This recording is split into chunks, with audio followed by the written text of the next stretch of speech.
Welcome everyone to the Mobile Legends X Transformers event. We're gonna be doing the Decepticons versus the Autobots. This is an insane event that we're doing. Shout out to Mobile Legends. Really amazing event. We got some really awesome North American pro teams going on. But the biggest thing is that we're in the semifinals. The finals is going to be tonight, and the winner takes $2,400 Amazon gift cards, and a total of 156,000 diamonds is distributed out throughout the tournament. Private, are you ready, man?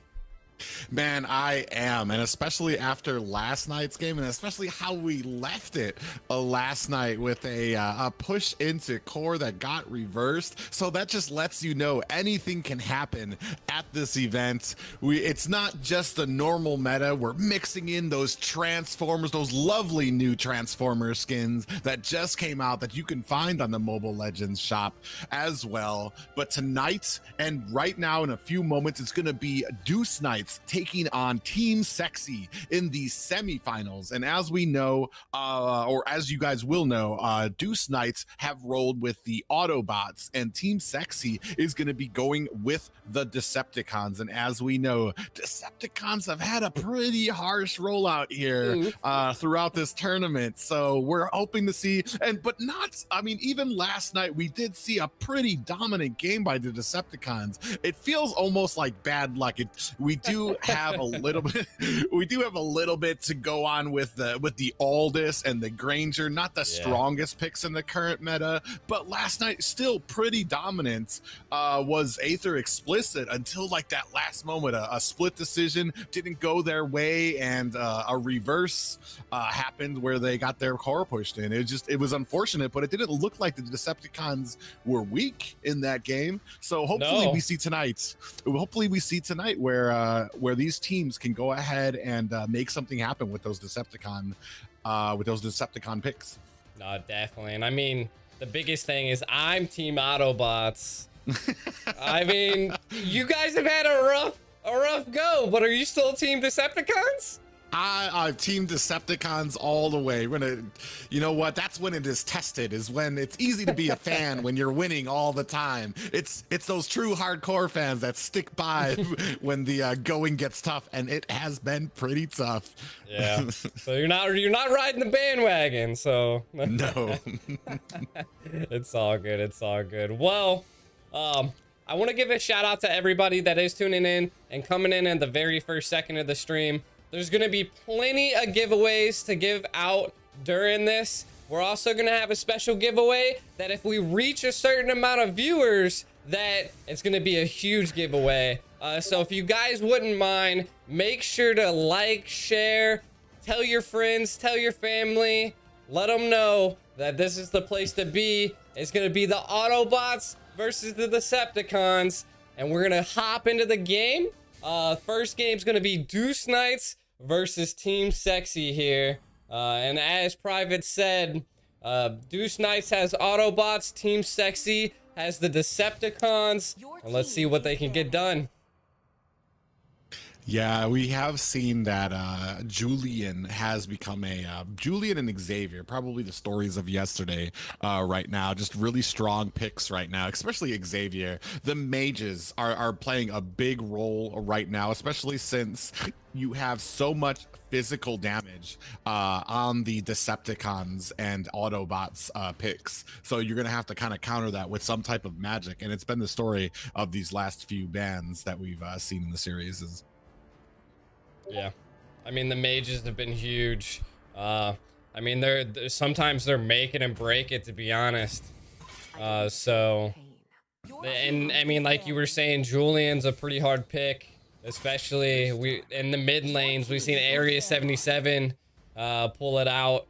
I think we even seen AE try to pull it out, Aether Explicit. So it's going to be interesting. They do hit the two key bans, Valentina, Xavier, insane mages to battle against. So what do you think the next bans are going to be, Private?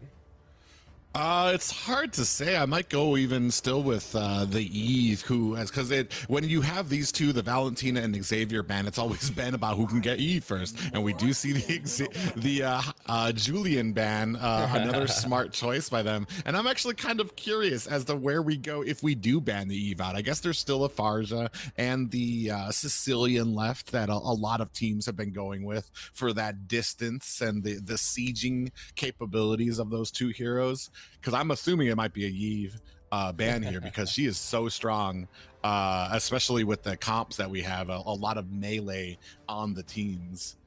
Yeah, one of the biggest things that we seen take off last night were Grox. Anytime there was a Grox on the Decepticons team, the Autobots always had a tough time. Yeah, there it is. Yeah. Yeah, and there is that Eve pick. And honestly, yeah, because like I said, it is a melee and physical heavy comps that we have here because of the Autobots and Decepticon skins. The Transformer skins did go to those types of heroes. So Grok has basically been a shoe-in because you're guaranteed to have some physical damage that he's going to be able to negate. And then like especially with the melee or the marksman heroes that are on there, Grok just does so well against them. And then we do see an Esmeralda picked up, which is interesting, especially because because you do have on the Autobot side, they are going to have to pick X-Borg, and does not traditionally do exceptional into Esmeralda, but we'll see how this goes. Yeah, at this point, if I was Team Autobots, I'd probably trying to fill out which lane she's in and then swapping, allow our marksman to go against the Esmeralda versus having to deal with that shield steal. So yeah, but I'm not sure how well a marksman might do into an Esmeralda. Just it's you're trading one smash for another. And we do see Hendrix Laval going ahead and picking up that Raphael. Might be able to boost, especially into a Roger with his already. He's already got a pretty decent amount of a speed from which he can traverse the map. But with a Raphael there too, he's going to be flying through there. So it's going to give, it's going to go ahead and give Deuce Knights a lot of mobility here. Yeah, I think we've seen them use maybe not Deuce Knights, but I'm sure we've seen a couple teams use Raph last night, so it's definitely okay. That's a first. We do have, I think the first Selena pickup here might be on a support role here, or the mid. I guess we will have to see. So we do know it doesn't even matter what they ban, because we do know that they do have to pick up those last Transformer picks now. Yep. This is gonna be awesome. This is gonna be something else.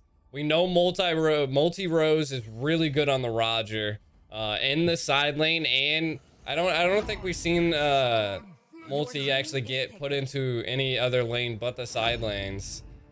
We did see the Jungle Johnson last night though. Yeah, and that was his clear. Surprisingly enough, his clear is so fast in the jungle, especially in the opening minutes, which was a very big surprise to us. But we do see the Granger and Aldous picked up, and hopefully there is a plan to keep this Aldous semi-useful. It says it's been such a heartache for the Decepticons right now, but if anybody can do it, I trust Team Sexy to go ahead and make that work.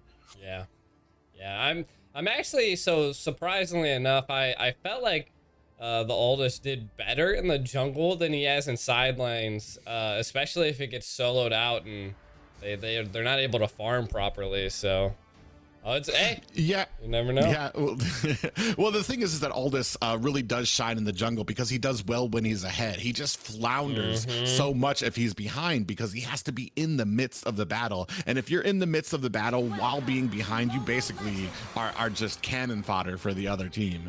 So, but here we go. We're in the opening seconds, a Deuce Knights, and we do have a pause. Looks like we might have a little bit of a lag problem I'm gonna go from back to the these caster guys. desk.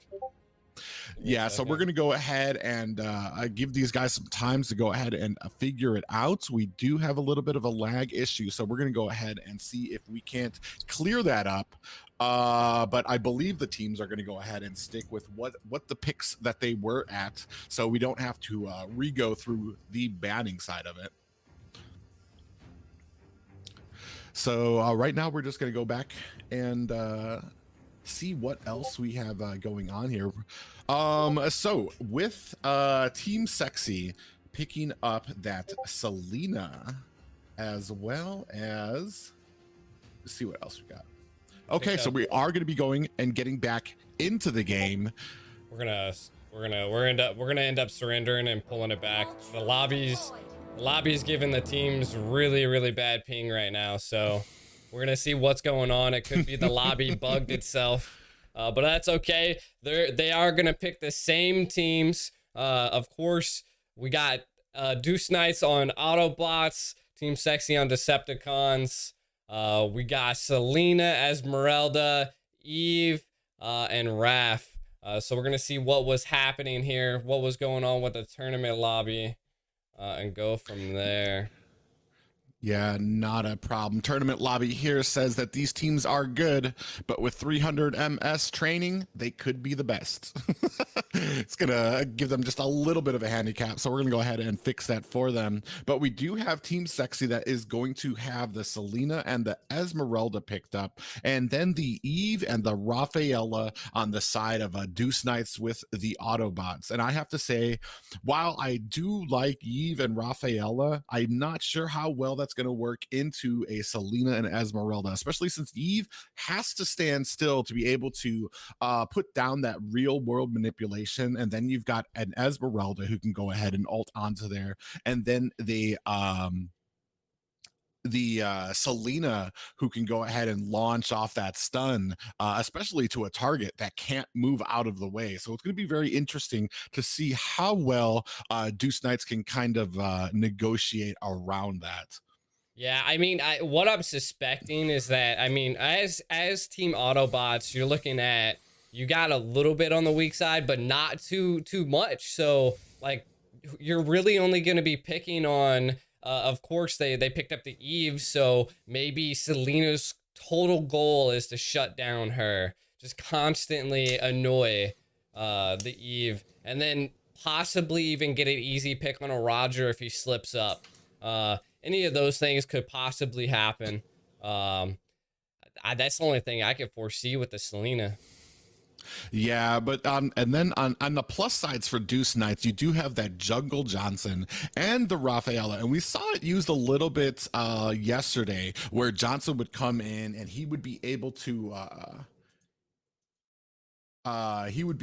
land that rapid touchdown onto a character, and then you have the Holy Baptism from Rafaela coming in. So then you've got the CC and the stun, and then you launch out that real world manipulation from Eve. And this is a combination that worked for them in the last series. So we're gonna see how well that does here. It's gonna go on and onto I guess Smiley Face's his Johnson and his driving, and it's been probably the most entertaining parts of these matches is the Johnson driving. So we're gonna see how well that plays into this matchup.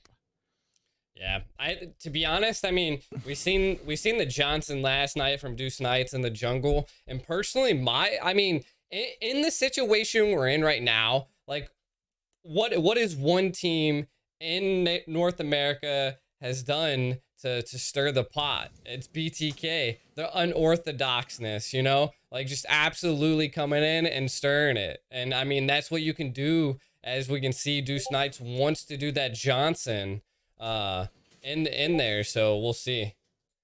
Yeah, we got that. I already handled that. So I think that Johnson in the jungle is gonna be it's gonna be good. Uh, we're definitely gonna have to see here. I mean, I don't know what the Yeve, we got the Yeve, and then the Raph. I every time I've seen the Raph, to be honest, like in team comps, like they're always built there to be the faster, like, you know, increase the speed of the team. And it all depends on the team if they're actually going to do good on that, you know. It really comes down to a spacing and a maneuverability of that RAF and where they place themselves. Because in the team fight, like Raphael used to shine when it comes to burst and assassin comps, because she can help you chase down, you get that kill really quickly, you can slow them down, and then you can get the heck out of dodge very quickly. But now with these more sustained fights, she's got to be very careful with her placement, where she's at. She can get that holy baptism in, but she does have to be pretty close. And then on that end, she has to kind of maneuver herself away so that she can keep on sustaining those heroes with the heal and then slowing down the enemy. So it's become a little bit harder for a character like Raph to really kind of shine in those types of situations, especially when the fights are very long. And Raph doesn't exactly have a lot of defense on her side. Yeah. So it'll be interesting to see how that goes, especially if they get caught with an abyssal arrow from Selena. So because like that's going to be the name of the game is all of these all of the aiming and the intentional damage that can be coming out. We're gonna see how well it's gonna be with those Johnson ultimates, the abyssal arrows from Selena, Esmeralda landing her ult. So it's all gonna come down to how well these people can play these characters, because honestly, I don't see either one of these comps being like really weak against the other ones. We do know that the Autobots can usually have that early game advantage, but we have seen tons of games where teams who have the Decepticon side pretty much come up right from the beginning. So I mean, I guess we're going to go ahead and see how well these teams can play into each other, especially with this being the first time we've seen Selena out here. Yeah, the Selena pick was the one that kind of threw me off in the very beginning. Was just like, it was kind of wild and unorthodox. So it blew my mind that that's something that they were doing, you know. Yeah. But we are getting set here in just a moment. All the players are in the lobby. We're getting the picks back to what they were. Yep. And then everything should be golden. Maybe. Yeah, just still a few issues going on with the tournament lobby here as we get set for this the first match of the night.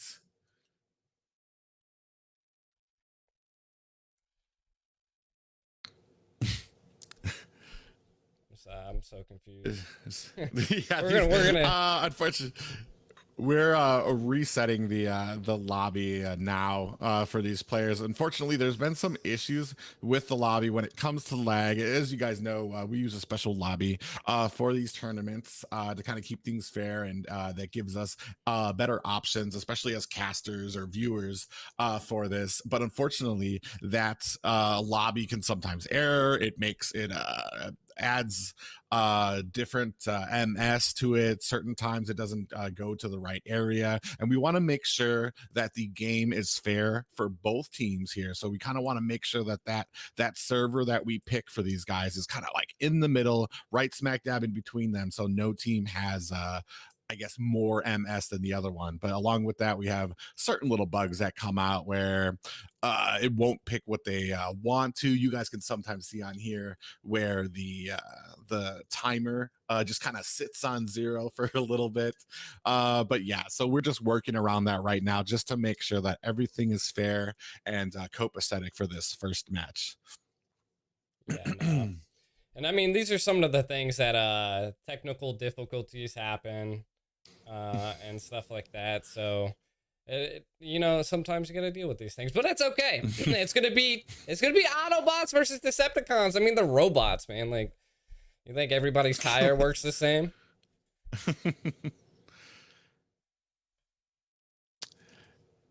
Yeah, so we are going to go ahead and get into it. If you guys don't know, this gives you a little bit of time to let people know, make those phone calls, let people know that we are streaming this event. Like we said, there is something, a little something special that'll happen if we can get up to 5K viewers Yep. on all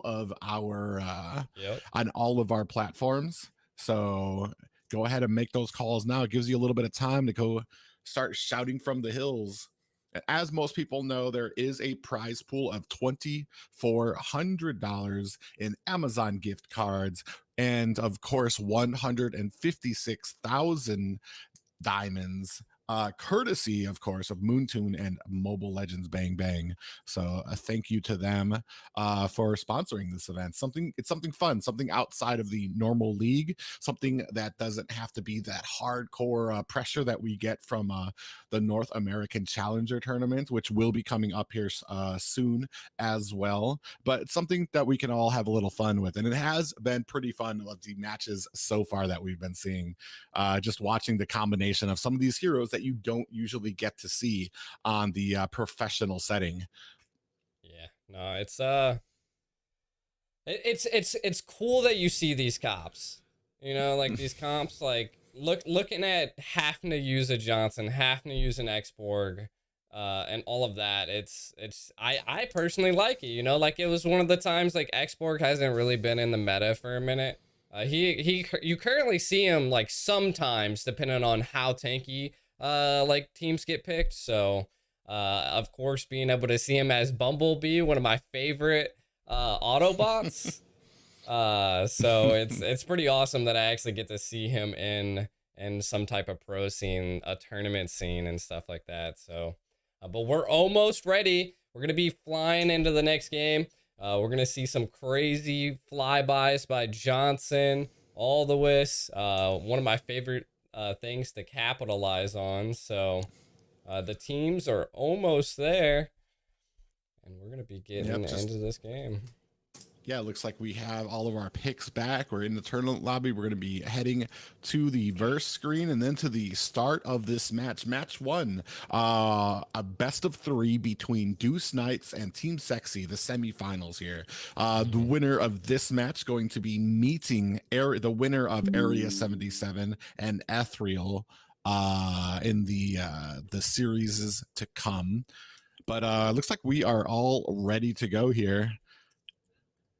If the games are ready, we're now gonna actually see the comp here, the Autobots versus the Decepticons. Welcome to Mobile Legends. Yeah, we are ready to go. We see we do have we're going to go ahead and start with our usual start. We haven't really seen too much early game pressure by either team. I think most of them kind of wanting to like just kind of get their momentum going before they actually start with these engagements. Most of the time it actually even takes like maybe a few turtles before these teams actually just start clashing into each other. So we're going to see if there's any change here, especially since the Autobots, team Autobots usually like to take advantage of that early game that they usually have. Yeah, no, and I mean, we can already see that Selena's attempting to try to invade a little early here, and the good old Johnson twirl. Looks like we have a Popo tank, yeah? Yeah, we do, and I haven't seen that too often, but with especially now that we have a Granger jungle, so it's going to be interesting to see how that Popol tank is actually played. Nicolette, no stranger to that role, and has played basically a lot of the roams very well. So we're going to see how well that goes on here now. A little bit of a skirmish. Godburn actually kind of losing pretty early here, especially to this Esmeralda, which we knew was going to happen. Esmeralda just so strong still, and has been for a very long time now. Yeah, and I mean that's why I was thinking that possibly. And we do have a little bit of a technical error, but let me go ahead and get back into it. Ooh, first blood there. Yeah, we do see that Team Sexy does get the first blood, and Johnson goes ahead and gets the heck out of Dodge.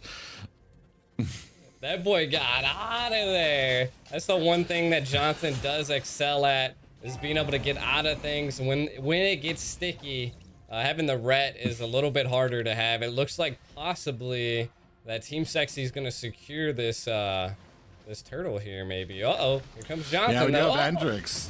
Yeah, Hendrix is actually coming in here. Johnson does come and grab that turtle, but Nicolette is able to finish off Hendrix Love All. So they do exchange the turtle for one more kill here. Not sure if that was a good trade. They did give a little bit of gold and XP to all of their team, though. Did Deuce Knights. Yeah, dude, the Johnson just casually walked up, strolled up like nothing was wrong. just came right up there and redded it, and then went about his day, dude. Casually walked away like nothing. You're not in a battle, bud. We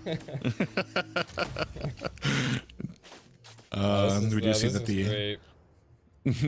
Esmeralda's going to go ahead and start cutting the lane here. Both laners here, it does seem like top might be a little bit more even, kind of a little awkward to have an Aldous and a Roger in that lane. So they are still pretty even up there, but at the bottom, Export on Godburn and Just Solo kind of duking it out, whereas Just Solo is just able to kind of have his way in the jungle right now. And we're going to see if we're going to have a little connection here from Johnson. Is he going to go ahead and try to charge into his truck? Does miss the ult, and a flicker by Gold. Is he going to be able to get away? He does get caught, but Happy Face might be in trouble here. We do see a real world manipulation come down here. Nicolette's going to go ahead and try to get that stun, but wasn't able to find the angle onto the Eve. So they do get a kill free of charge and able to disengage. Godburn down here getting pushed by Esmeralda and was that Megatron? So Yeah, having a little bit of trouble. Godburn is going to go ahead and have to teleport home. Is this the Popo actually really roam? Uh-oh. Yeah, we do see a little bit of a trouble here down. Oh, my phone might be in trouble here. Does get caught by a Smiley Face and Hendrix Love. Oh, they're going to go ahead and try to disengage here. A Abyssal Arrow does go wide. Just Solo comes onto them with Nicolette. They are able to take him down. And this might be a free turtle for them if they're going to go for it. But it looks like they decide not to. Nicolette and Churro kind of sitting here at, and an Abyssal Arrow does land onto Hendrix Love All, who was just trying to teleport home, and that is the annoyance you get with a Selena on the enemy team. And that's some of the things that you get here, but we do have a Grimlock versus a Starscream, so this is a raw. We're definitely gonna have a combat for Turtle here, but Team Sexy's looking a little bit more on it than Deuce Knights, so looks like they definitely secured that. Yeah, this is going to be their first turtle of the game here. We do see Smiley Face looking, unfortunately, I guess that's just taking an easy trip down. Yeah. That was a pit stop right there. So we do have a little bit of a skirmish here going on at mid. Nicolette taking a little bit of damage from Fleur here, but not too much. We do see a little bit of a attempted gank. Churro hiding out in that bush, probably going to try to connect with an Abyssal Arrow. Does throw it into that bush just to kind of like zone out Hendrix, make sure what else is out there. And right now it's pretty even, not too much. There's two more kills on the side of Team Sexy, but gold remains the same, and towers don't seem to have been pushed too far. It didn't seem like either team was able to capitalize too much on gold. Ooh, unfortunately, Smiley Face does miss that connection at the tower and does get rammed up here at the bottom. Churro trying to go in there, but Fleur does throw down that real world manipulation. Gold coming in, but does get caught up, and that has been the problem and the story of the Aldous. We have Rose here and the mid trying to get away, work their way around on that Grimlock, and not a kill. Or did Churro actually went down, so it is a 1 kill lead for the side of Deuce Knights during that fight. And they're trying to pick off multi-Rose here, but there's just everybody's so low. Yeah, so it looks like they're gonna go ahead and disengage. At the bottom, both of the XP laners are basically ignoring each other and just invading each other's jungle. We do see a decent amount of damage come out. Oh my full with an ult, but not able to do much. Does get Hendrix low enough to want to go ahead, and we do see an Abyssal Arrow come out. Does land onto Hendrix, and will she be able to finish it? She is not, unfortunately. That is the sustain you get with a Hendrix. We do have Just Solo coming in with that Esmeralda. Churro coming in with a lot of damage, but able to be topped up by Hendrix. We do see Smiley Face coming onto Churro. Multi-Rose coming onto it. This might be the end. Churro able to get away. Real world manipulation is able to cover and takes her down. And now we do see that Deuce Knights is going to be going ahead and trying to clean up this turtle. Not really sure there's much that Team Sexy is going to be able to do to try to counter that. It does seem like it's fallen a little bit into into Deuce Knight's hands here with all of the turtle secures, but each side is almost even on kills, so I feel like it could go either way. But Multi-Rose is getting possibly picked off here. Trying to zigzag, but not able to zigzag hard enough, especially with the ult from Granger. It just got taken out. It was not expecting that team up there. Unfortunately, you cannot fight with your ego when you are in those side lanes. Yeah, sometimes Roger just can't use those animations to the best of his ability to get out of there, you know. But we've seen some clutch plays by Xborgs in the late game, so let's see. Let's yeah, we're gonna see how this plays out. It does look like we're gonna have another gank about to happen out at bottom. See if Xborg is ready. Godburn going ahead and does have the minion at the base. We just see Just Solo here trying to bait Godburn away from the tower. Not sure if he expects what is coming here. They do come in and he is stunned, but is able to use that passive to get away. Oh my foe with the Death Sonata to help finish him off with the aid of Just Solo. So they do get this. We do see Johnson coming in here toward the bottom here. Does land onto Nicolette, but doesn't make the stun, unfortunately. And then we do up at the top, see that Multi-Rose is on the tower trying to take that down, does actually take it down. And even before Team Sexy can go ahead and push onto this bottom tower. So even though this team fight seemed to be going in the side of Team Sexy, it does feel like the Deuce Knights are kind of macroing up a lot more and a lot faster. Yeah, controlling the side lanes are normally key in these types of battles when you have very unorthodox teams with the Autobots and the Decepticons. I think it's gonna, a lot of our games we've seen go into late game. I personally think they're gonna probably go for Lord here. Whoever gets the first pick is probably gonna be the team that's gonna secure the Lord. We'll see. We do see a little bit of a gold lead, but not too much. Yeah, not too much, and especially with the Lord up right now. We are waiting. It does look like Nicolette does get caught again. Is this going to be the target that you want, though? They are able to clean up and take her down. Is this the space that they want? Gold is able to take the top one. Abyssal Arrow does land on the Hendrix Loves All, and they are able to finish them off. So a 1-for-1 trade right now between Deuce Knights and Team Sexy. Which one is going to go ahead and try to go for the Lord? We see that God. Another Abyssal Arrow lands on the floor. Ton of damage goes down, and a real world manipulation comes down. Gold is not going to be getting away from this. Abyssal Arrow lands again, and that is what we were talking about with the Selena, especially when you have a character like Eve who has to sit still for that real world manipulation. But honestly, that's the first Abyssal Arrow that she has landed at those opportune moments, and Godburn does get hit with another one here as Churro comes in and takes a little bit of damage off there. Lord not at half health yet, but Team Sexy is pushing in. Godburn coming in with a decent amount of damage. We are able to take down Churro, probably biting off a little bit more than she could chew, especially into the back line of that without so much defense on her side. Just Solo trying to get some damage off there, and the Lord has been reset basically back to full health. Not sure if these teams really want this, especially with the Lord kind of just like resetting and dealing damage to both guys. It's like a wild card right there. Multi-Rose is going to go ahead and Lycan pounce onto Gold. Lord is down to half health while the real world manipulation comes down. Just Solo is on top of Floor, and we see Gold Nicolette on the side here as Just Solo. I think this goes over. It goes. Oh, that does go to Smiley Face, and Deuce Knights is able to get that and a couple of kills for their trouble as well. 1-for-1 or 1-for-2 trade.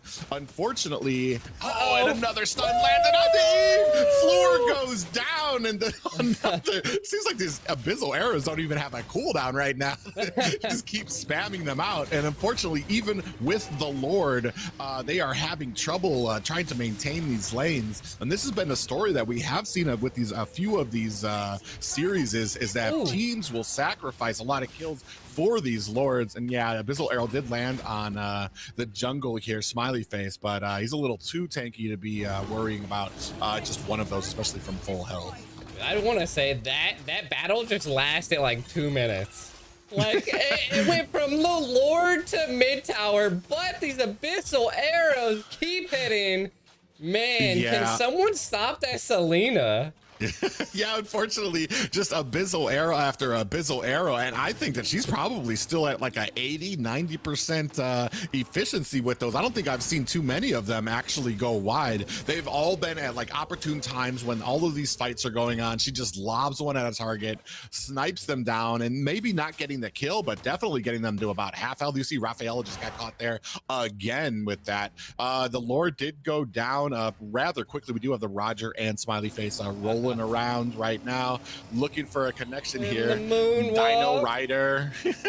Dino Rider. Oh my god. This is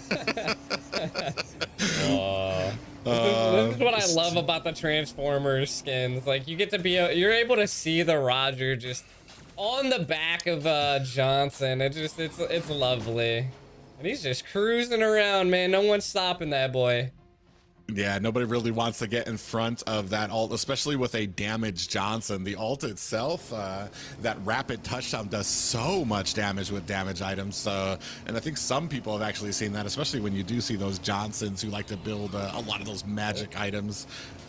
We do have a little bit of a clash. Both teams kind of keeping their distance from each other, really not wanting to get into an engagement yet, even though Johnson just kind of using his area here. We do see Jess Solo did get caught, but I'm not sure if that's the target you want. Very tanky Nicolette and the rest of the team coming in. Johnson does tank that abyssal arrow, so it's not really going to do much to him. Godburn actually getting caught here. Does have the immortality. Floor, it does get attacked by Gold. A lot of damage coming down, but able to escape. A flicker on the floor. Floor goes down, but Gold is going to go ahead and pay for that with his life. Another stun onto Jess Solo, and we see Godburn and Rose trying to make their way out of here. Hendrix Love all trying to help support the team as they're going in with this. We have a disengagement. Immortality has just been popped as Solo with the flank ult on that Esmeralda is able to go ahead and burst that immortality. And it looks like we are none the better where we were, unfortunately. But we do see that Team Sexy is setting up for this Lord right now. I'm not sure if this is a great idea. The entire team is still up, and you do have Johnson now equipped with that Roger, rolling around looking for a target here. Might have one. Nope, he doesn't, as most of the team is able to dash away. So now he's just rolling. We're going to continue this rolling and try to, I guess, these engagements keep happening, and we're waiting, or they're waiting, more likely, is for a decent engagement. What ends up happening is you get one kill from Team Sexy, and then Deuce Knights answer right back again with their own kill. So you really can't take a lot of momentum or objectives with that. We do see that Deuce Knights is here right now trying to take this turtle, maybe trying to bait something in, especially since they do have Johnson rolling around right now. Neither team really in a position to try to counter or take that. Godburn just sitting here putting a decent amount of damage, and is going to go ahead and run away to go ahead and try to burn out that actually he doesn't. The Lord is unfortunately does go to Sexy right now, so they are going to be able to get it down. They do have it. They have ready for retry. Oh, my foe is able to get it. Maybe a little bit of a misplay there by Godburn, and he does get caught here. He's going to pop his passive here, ulting out. Is trying to put some damage in there. We do see that Jess Solo comes in with that Esmeralda ult, and the rest of the Team Sexy is trying to push on there as they try to disengage. Deuce Knights does to their tower here. Didn't see a real world manipulation. There's kind of wondering if that is still, yeah, she still does have it. So maybe just not in a position where she thought that she really wanted to use that, unfortunately. But now we have this Luminous Lord barreling down the mid into the base of Deuce Knights, and they might actually be able to get this tower. We do see the Smiley Face go ahead and activate this ult, and Just Solo does dive in here. Real world manipulation comes out. A stun from Nicolette to stop the real world manipulation onto Eve. And this is what we were talking about. Abyssal arrow comes in there. This tower is going to be made short work of by Sexy, and they're actually pushing this little envelope here right now. Are they going to be able to land it? Oh, Floor goes down with an ult by Gold, and the Lord is still ticking here. A lot of damage. This might be it. I don't think that there was anything that they could do to stop this. And they have minions right now. And this is the end. Team Sexy with the Decepticons take the first W over Deuce Knights. Yeah, that was wow. I mean, this isn't a first. the Decepticons have almost taken every single first game, and the Autobots always just pull something out of their hat and pull it back around. So do we see a reverse? Do we see it? Do they ban that Selena? Yeah, this isn't something that is new to us. We have seen a lot of the games Decepticons take the early lead in very cinematic fashion. They put the good guys down, and then at the end, the good guys rally up for that reverse sweep. We're going to see if that maintains here, especially since both teams do have to maintain those same Autobot and Decepticon picks. And man, did it 4v3, probably one of the better Aldous games that we've seen. Yeah. Unfortunately here, yeah, like not really going too far out of it. Might have been the Roger into that as well, because Aldous not really too great in the laning phase, and Roger kind of matching that as well. I think the bigger story being just Solo on the side lane, able to pretty much have his way with Godburn. And then yeah, there are not too many more connections, and they seemed very ready. It seemed like Eve was intentionally given over to Deuce Knights with the pickup of Selena for Churro and just Solo on that Esmeralda. Able every single time that ult went down, you saw Abyssal arrows coming for Fleur's face, and then to cap it off with the ults from Esmeralda.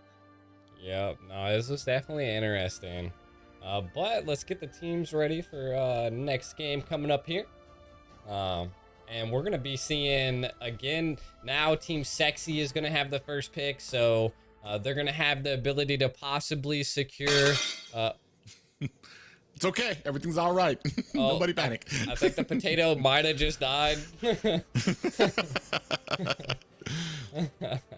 No, I wonder if we're going to be seeing the same bands from them too. We did see kind of an odd Sicilian band at the end. Probably that was meant to let the other team go ahead and pick up the Eve. So I'm wondering if they're going to go ahead and allow that this time as well. We did see a pretty heavy magic user ban with the Xavier, Julian, as well as the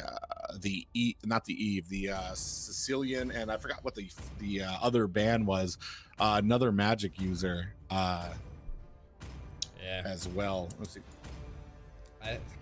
They banned Valentina, they banned Valentina, that was the one. I just I'm so used to not seeing Valentina on the field, I forget her name all of a sudden. Yeah. She's just she's banned so often. She is banned, like, I mean, the times you see her sneak through the cracks is just absolute craze, you know?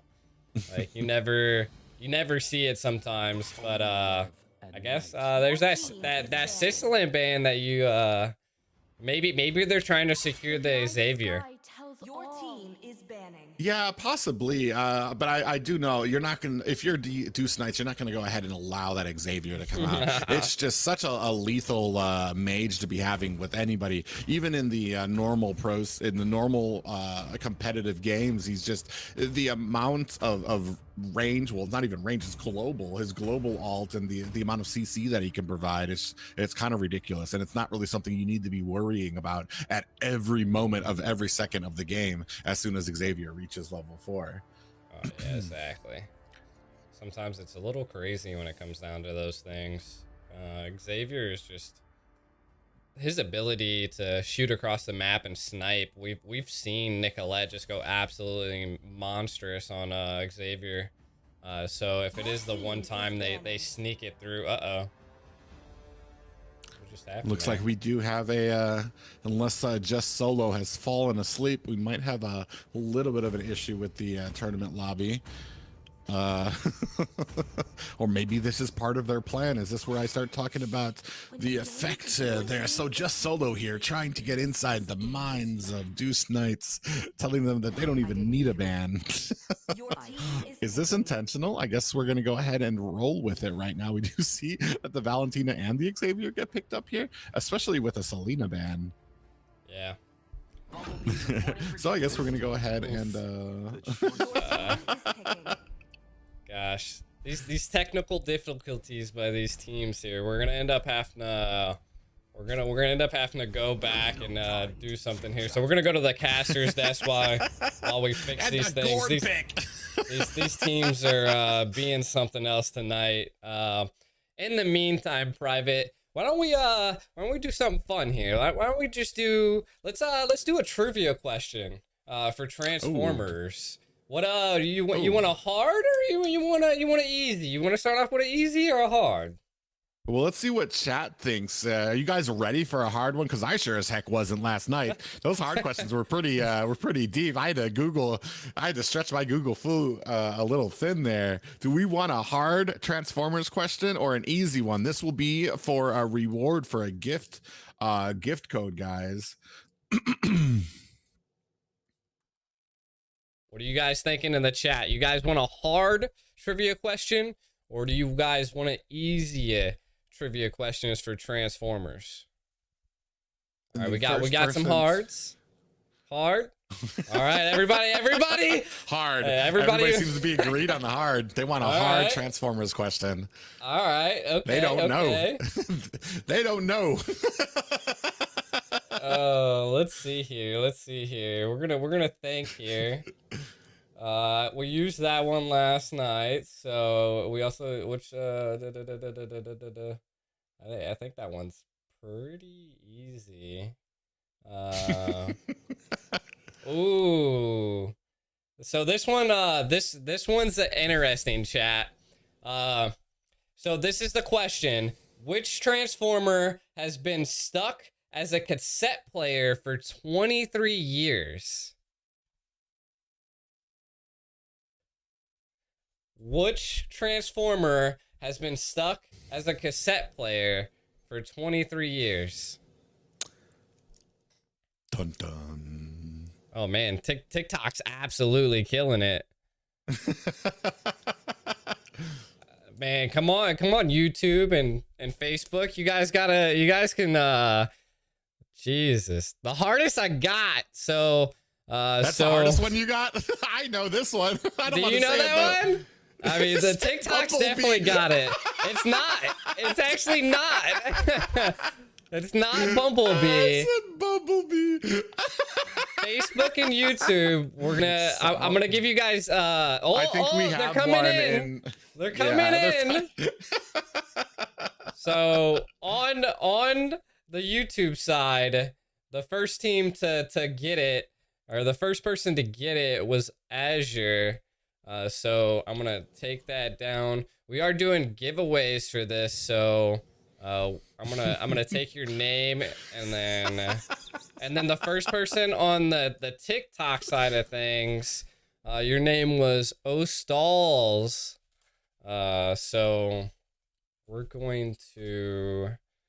gonna take your name down and then I love how one person just with you randomly throws out a name, Bumblebee, and then the rest of the chat, everybody else just follow suits. Definitely Bumblebee. I remember that.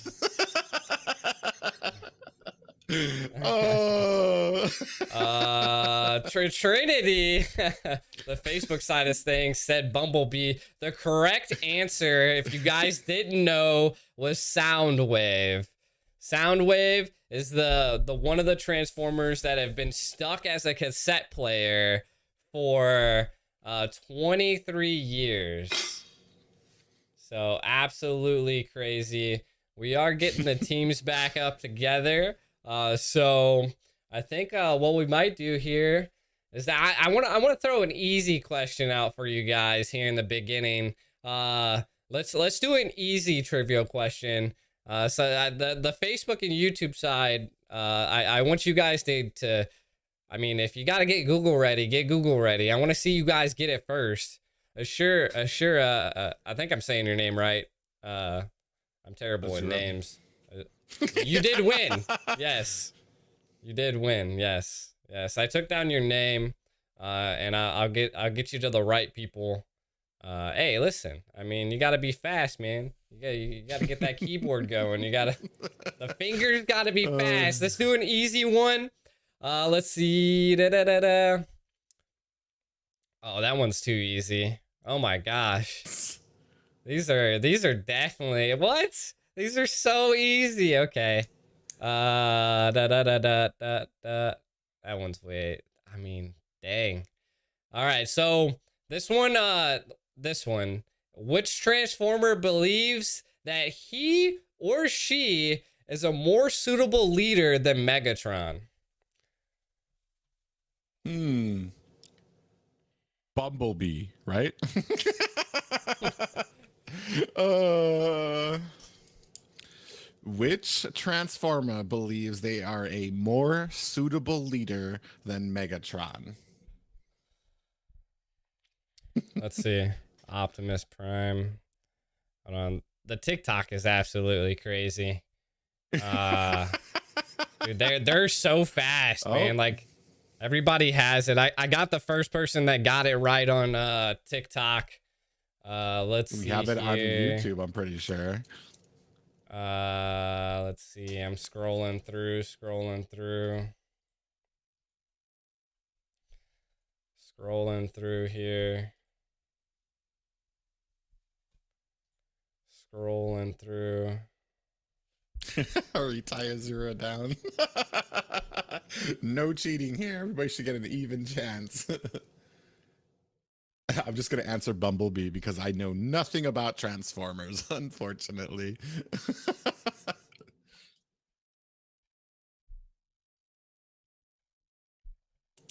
I'm pretty sure that we did get the answer in. Well, what do you think YouTube. is the answer?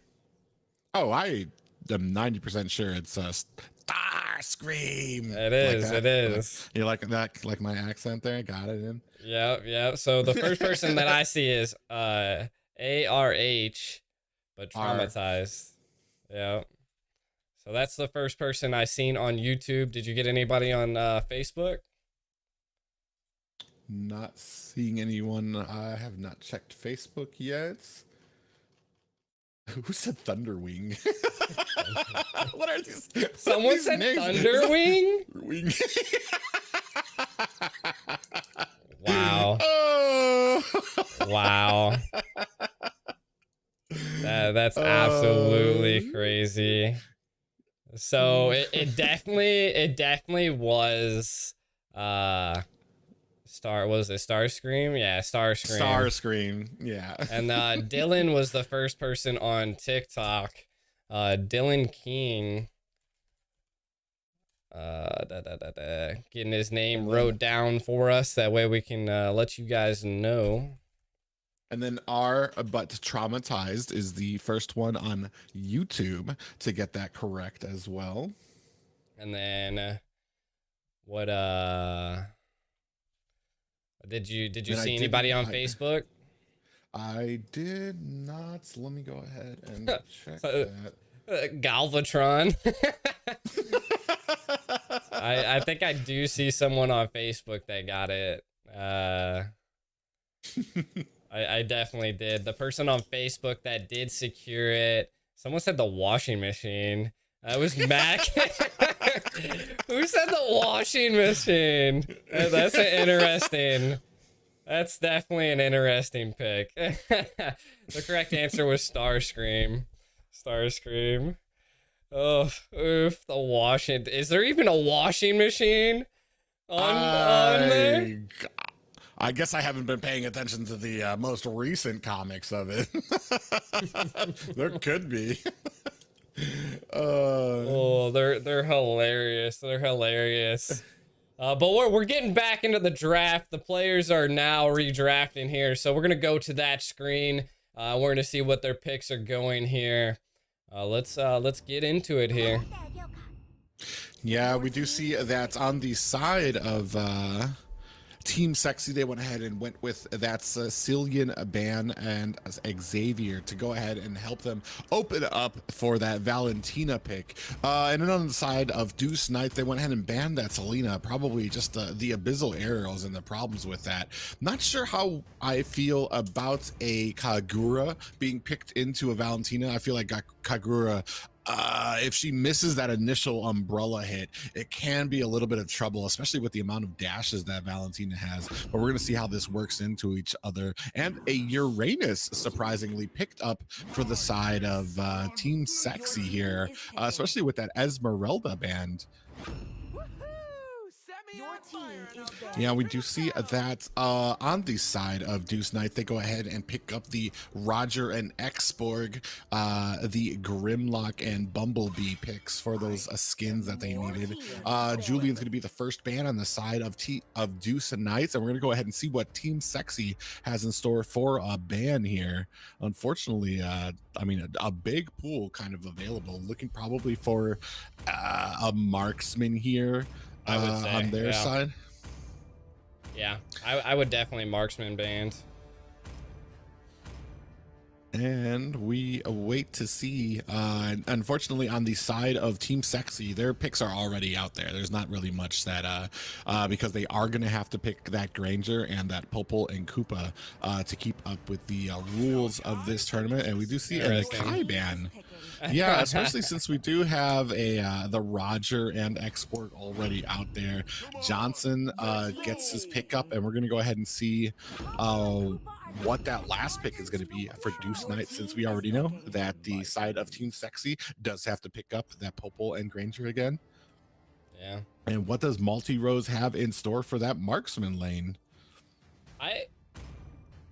Did they sub out? Did best player just show up? I don't think I seen best player in last game, did we?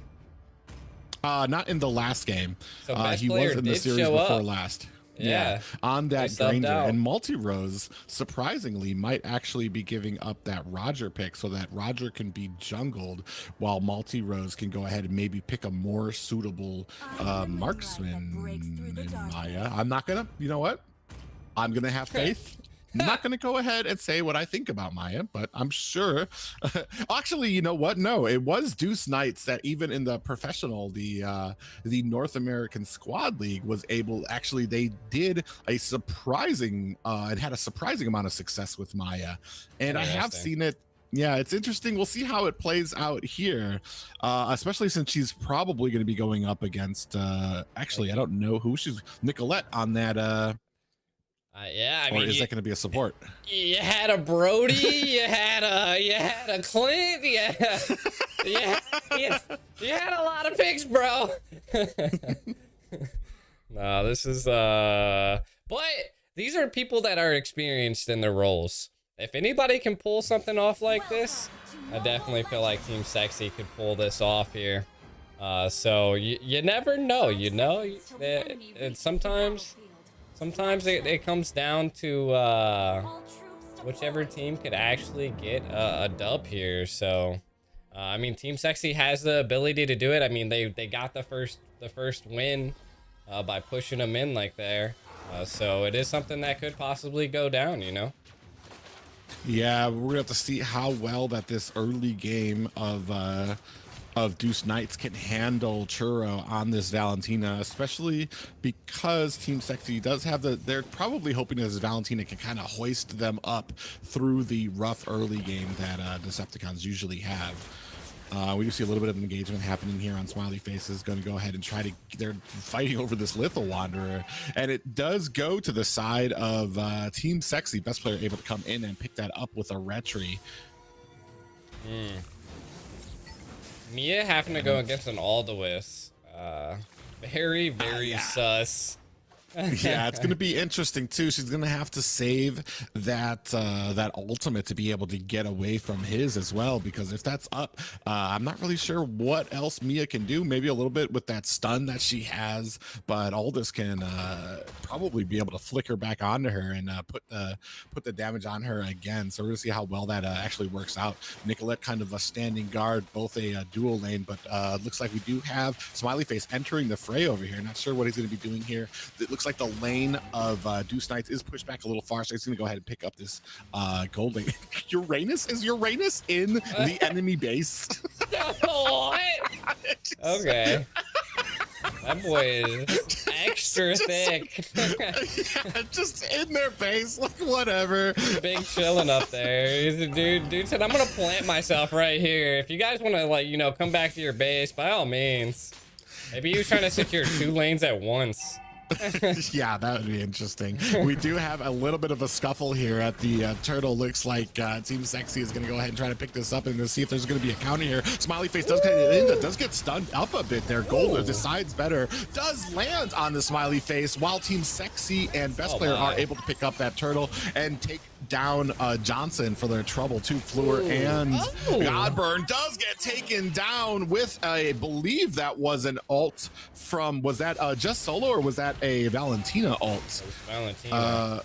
Yeah, Valentina stole Godburn's ultimate and able to take him down with the last insanity of her own. Gold coming back up here, doesn't get stopped, misses the stun. Multi-Rose might be in trouble here, running for her life, gets stunned and saved by Hendrix Loves All. Hopefully no ult on the side of Gold. No, he doesn't have it up yet, so man, what a save by Hendrix at the right moment there. That's what you call a tank. You know, like... He came in there and absolutely secured that CC to allow Mia to get back there. That was nasty. But we are seeing Team Sexy does have a little bit of a gold lead here now because of the turtle. And then, of course, the Uranus just absolutely controlling the lane.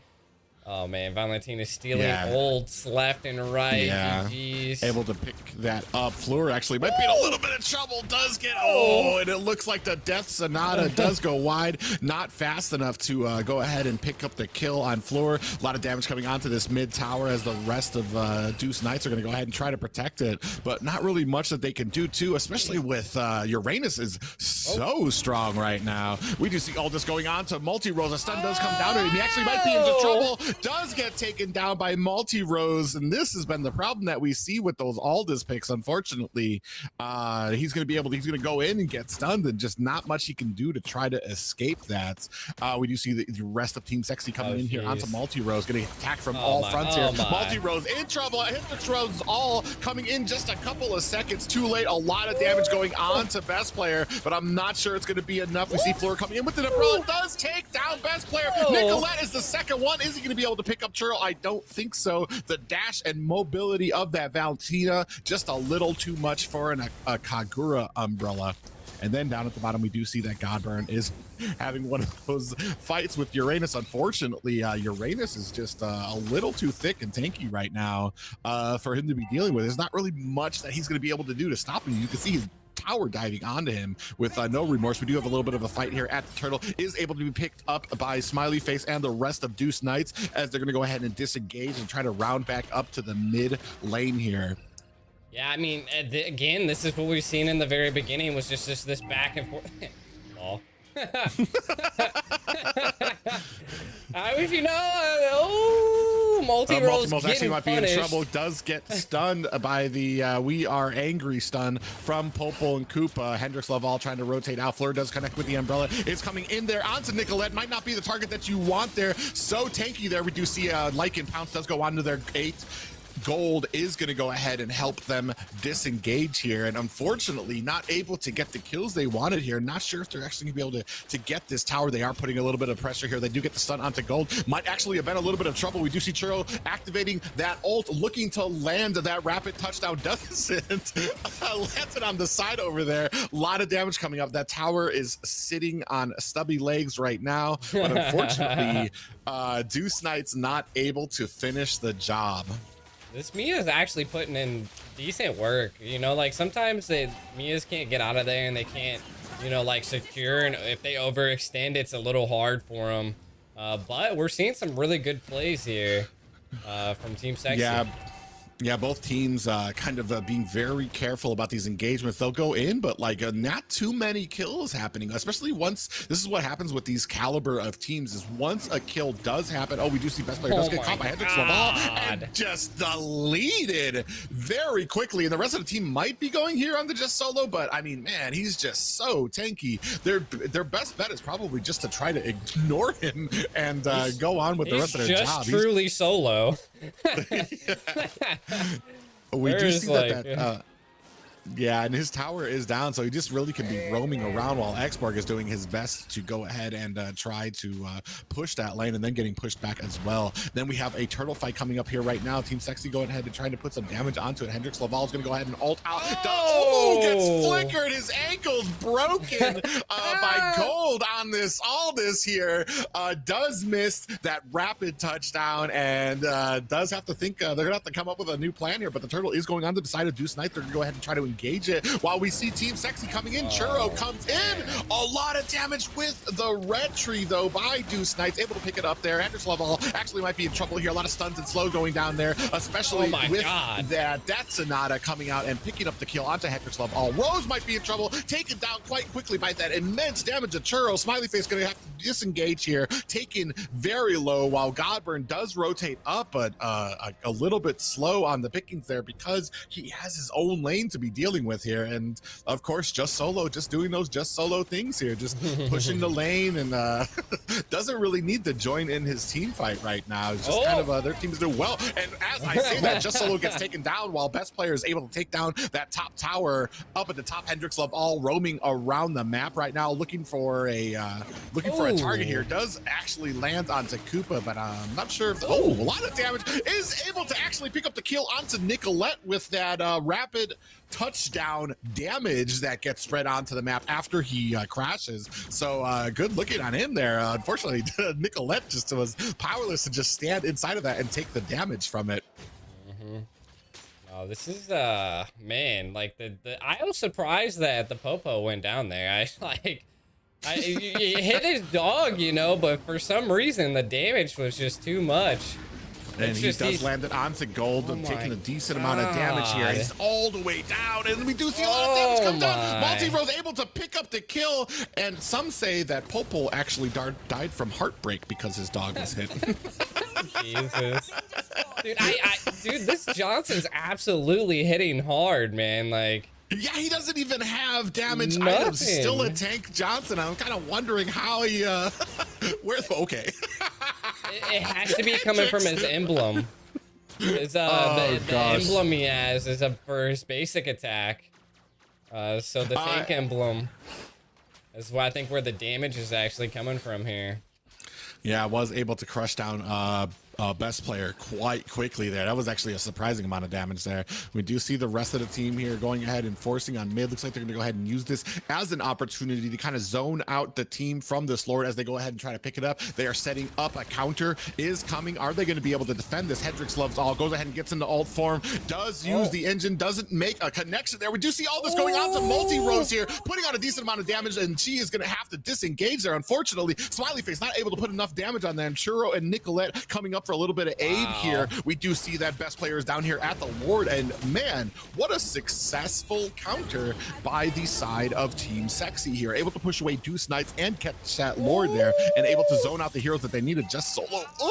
It does get out of the way of that last insanity from Godburn, and unfortunately Godburn having a heck of a time trying to defend this lane against the Uranus. We do see Multi-Rose actually might be in trouble. Does put down a stun there. We do see Hendrix Loves All coming in for the kill. He does miss. Gold. They called him Twinkle Toes. Able to get out of the way of another rapid touchdown. Death Sonata does fire white, does hit Fleur with that last hit, doing a decent amount of damage there. We do see that the Lord is pushing up on top as Best Player is here in the mid, taking down that tower. Going to go ahead and teleport home now. And unfortunately, it looks like they have Deuce Knights on the retreat here. Yeah. Will this be the first game that Decepticons actually wins? This would be this would be it. This would be the first in Autobots riding the struggle bus right now.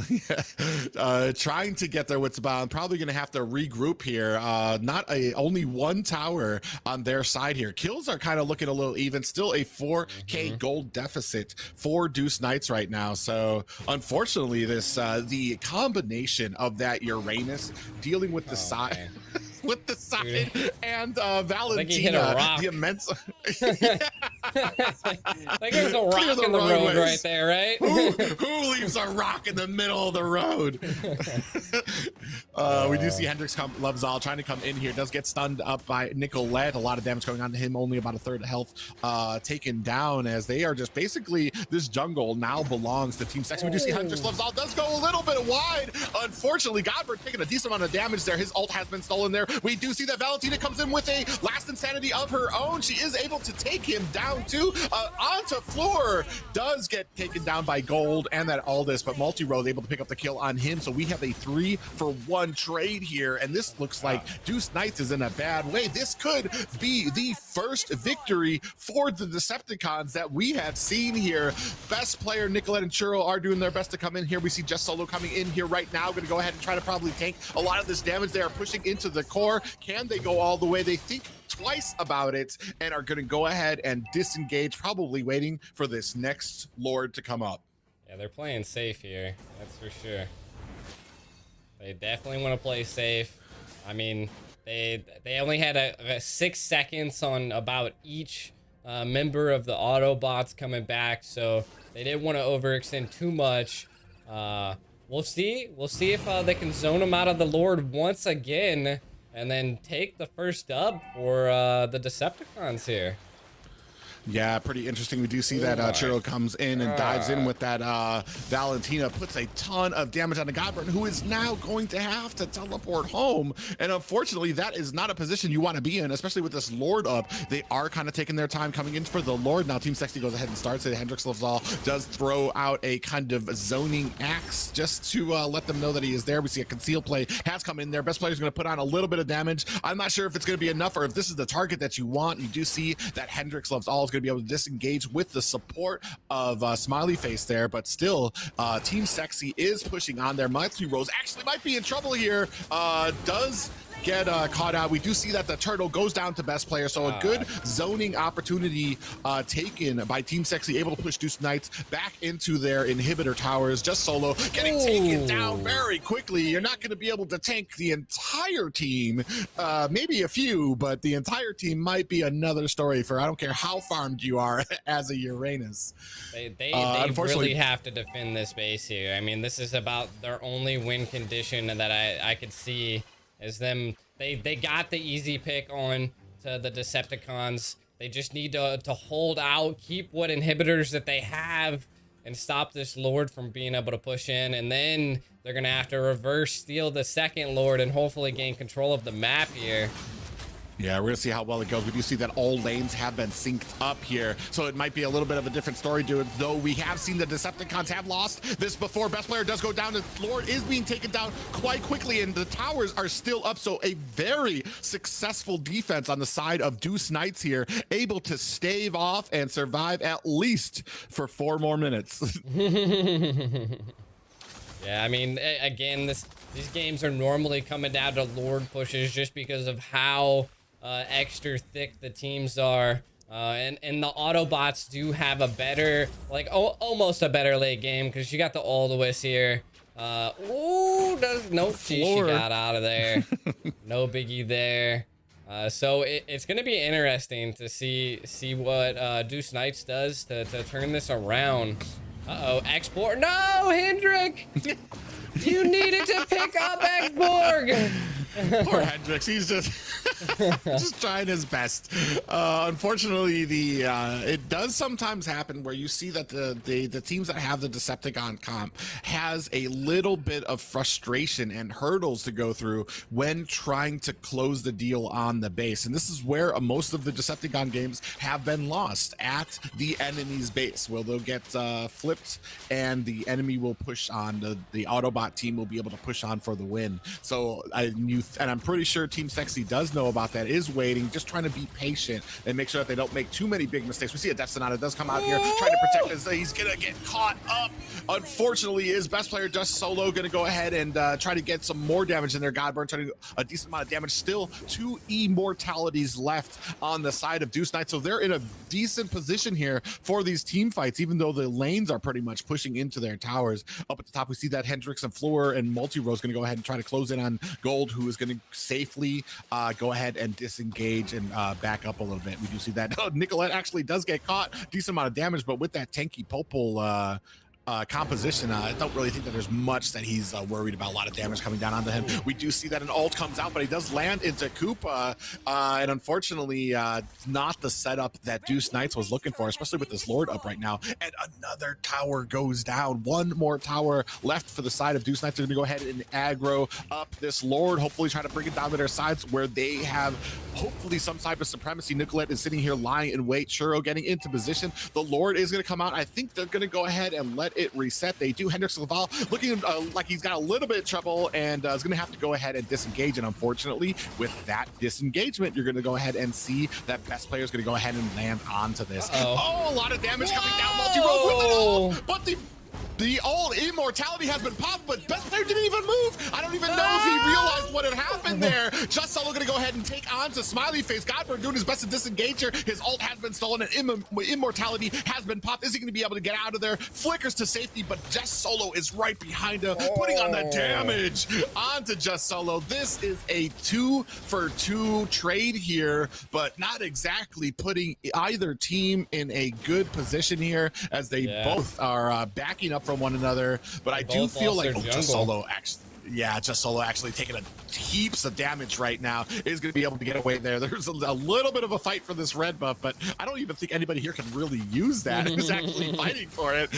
They just don't want them to have their jungle anymore. A lot of damage comes on to Just Solo and a little bit of a stun there. Just Solo's going to come in there, take it very, very low, and Hendrix love all to try to finish the touch. Immortality has been popped. Just Solo gets taken down. Churro thinks twice about going in there, but Nicolette is here to provide some support. This could be the Lord that the Deuce Knights are looking for. We do see a wild axe come out there from Hendrix loves all. They're gonna go ahead and start here, but nobody seems to see gold, and I think we might be in trouble. Maya Multi-Rose is gonna have to watch their boots right now. Gold does show himself, so they do know that he is there. Nicolette and best player are here right now, even though this Lord hasn't really even been taken to half health yet. The teams, we do see Hendrix Laval ready with that ult, coming down with the rapid touchdown. Is gonna go ahead and land it. Does he land it? He does! Land it onto Nicolette, and holding it up the floor is able to take the Lord. Good job by Deuce Knights, but now they're going to have to disengage, not wanting to lose another player there. Godburn going ahead and putting on the smoke there as the rest of the team disengages, and they have earned a little bit of respite, a little bit of breathing room right now from the side of Team Sexy, who's going to have to deal with this Lord and the minions coming with it. This is what I said they had to do. This was their win condition. Their ability to turn the match around was them being able to put some damage and actually secure that Lord floor. Absolutely securing that Lord was amazing. But Johnson's coming in. Ooh, nice ult on them, but Gold able to flicker out. This mid tower is going to pay the price, though. We do see that best player is up at the top trying to deal with this Luminous Lord. Big damage and stun going on to Fleur and the rest of them. Hendrix Love's all going to go ahead and throw down that hammer. It doesn't look like they're actually going to be able to make much out of this Lord, unfortunately. They do get one tower. Unfortunately, the bottom lane is not synced up with the rest and is not going to be able to take any more towers here. We do see a little bit of a Squirmers coming out here as Deuce Knights are coming in. The Lord does go down. The rest of the team is trying to push onto this tower, but I was about to say, yeah, you might want to think twice about that. Just Solo coming in for the flank, but I think he's gonna go ahead and think twice. A little bit of PTSD from earlier when he tried to take on all 5 members of Deuce Knights and met his maker. So now both teams are gonna go ahead and disengage, probably try to rearrange back onto this map and gear up for this next Lord fight, which is probably gonna be possibly the last push of the game. I will say, like, one of the best players right now is Floor. Just being able to get in there, steal that Lord, like 5-1 as Kagra. Even the Mia's putting a little bit of the work behind the lines, but man, like, just the magic damage from them. But I mean, I mean, both sides are putting up an amazing fight. I mean, you can't let, like, Valentina is 5-0. Like, she's one of the main reasons that the Decepticons are even staying slightly afloat above the water. So it's gonna come down to another Lord. Our 4th Lord. Can Can they? Which team do you think is going to pull away with this fourth Lord? Honestly, it can be very confusing sometimes because that all started with best player getting the immortality popped by Multi-Rose jumping in there. Multi-Rose actually died before best player did, but that opened it up for best player to go ahead and get caught, and then the rest of it kind of fell apart for Team Sexy as the engagement continued on, and it just went back and forth with kills until one team was left standing. And unfortunately, it seems to be the focus there is being able to get best player down quickly and maybe be able to kind of like zone out that churro. But it all comes down to that surprise there, and a multi is stalking his prey. They are sitting here waiting for this Lord, like waiting for the team to go ahead and take their time here. Hendrix Laval does get seen, not really scared, I don't think, about the damage that can be put out by the rest of the team. Just solo sitting here getting himself into a good position. Godburn unfortunately taking an immense amount of damage, and if he goes out and teleports home, I think this might be a cue for the rest of Team Sexy to go ahead and start the Lord, and that they do. But you do see that Team Deuce Knights are going to go ahead and try to get in here, and we do see that Death Sonata come in there, do put on a little damage onto Godburn, who's going to get his immortality pop. This might not be the fight that he's looking for. He's going to go ahead and try to disengage. We do see another tower did just go down by Aldous up at top. Maya up there trying to stave it off. Godburn might be in trouble, does go down, and Hendrix Love all might be in trouble, does get his immortality pop. Gold is latched on, but does not get the kill. Hendrix Love all does go down, unfortunately, and this looks like it might be a very clean Lord by the side of Team Sexy, because there's really not much that Deuce Knights are going to be able to do to counter this. They're just going to have to wait and hope that Team Sexy makes a mistake on this final push. I'm actually surprised they went for the Lord instead of just going and ending it. Because, I mean, you're only going against a Mia, a Cog, and, you know, the Roger. Oh, my God. Yeah, there you go. GG's. You don't even need the Lord now.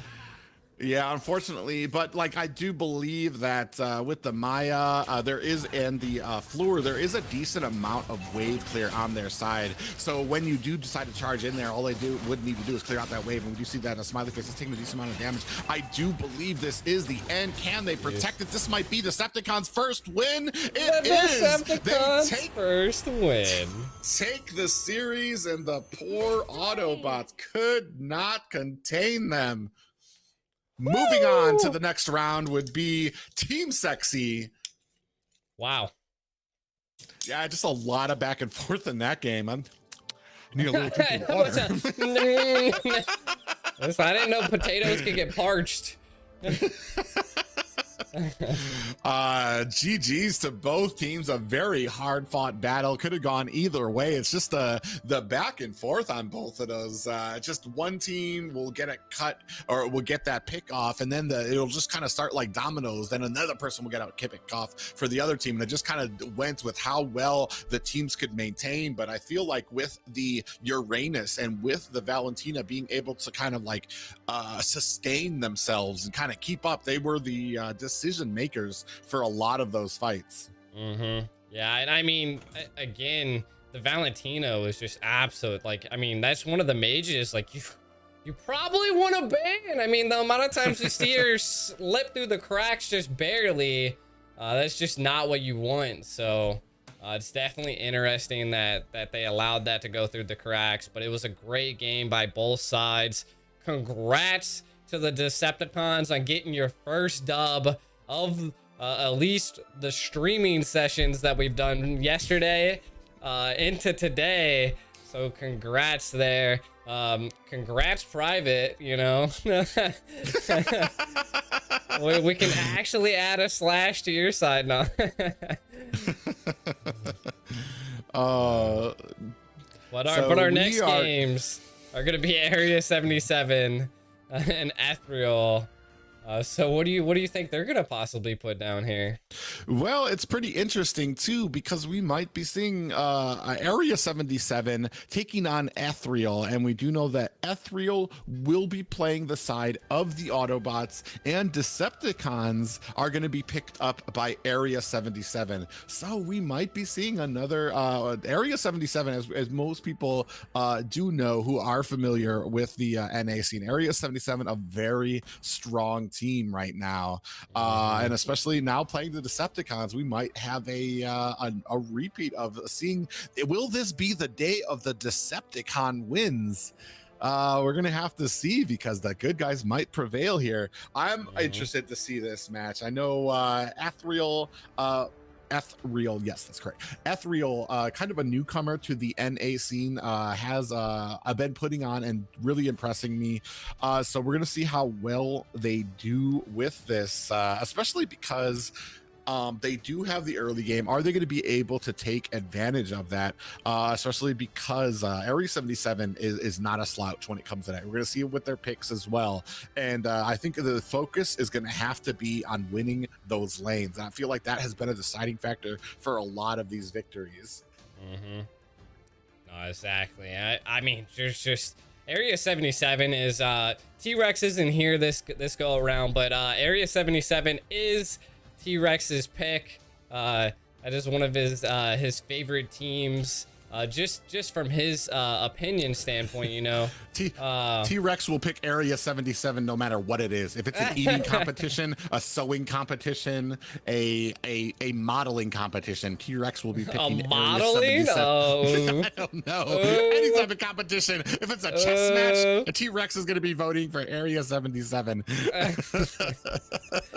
Oh man, I'm telling you, that is funny. That is funny. I mean, hey, everybody has the teams that they like to pick, so you never know what's gonna go down.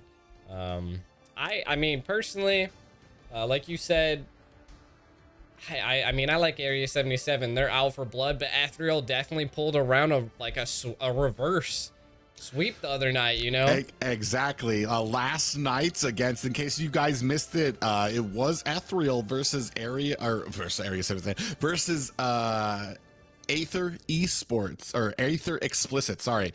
Aether Explicit, and Aether Explicit put on a super dominating performance using the Decepticons, but right at the end, as they were pushing into core, misjudged it. Lord went down, but Aether Explicit decided to put on more damage onto the tower instead of disengaging, and the core was left with like a sliver of health, but the entire team got wiped, and it allowed Ethereal, the G's that they are, went ahead, saw the opening, and did not let it go to waste. Pushed into core with like 15 seconds left, and yeah, just it absolutely turned that around despite being manhandled most of the match.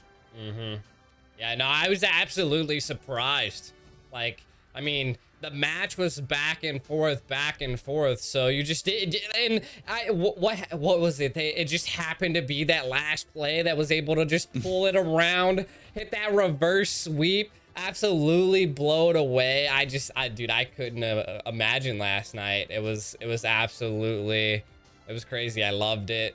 I can't wait to see more things like that. That's what puts us casters on the edge of our seats. So it's gonna be interesting. The teams are getting ready, though. We're pulling them into the lobbies.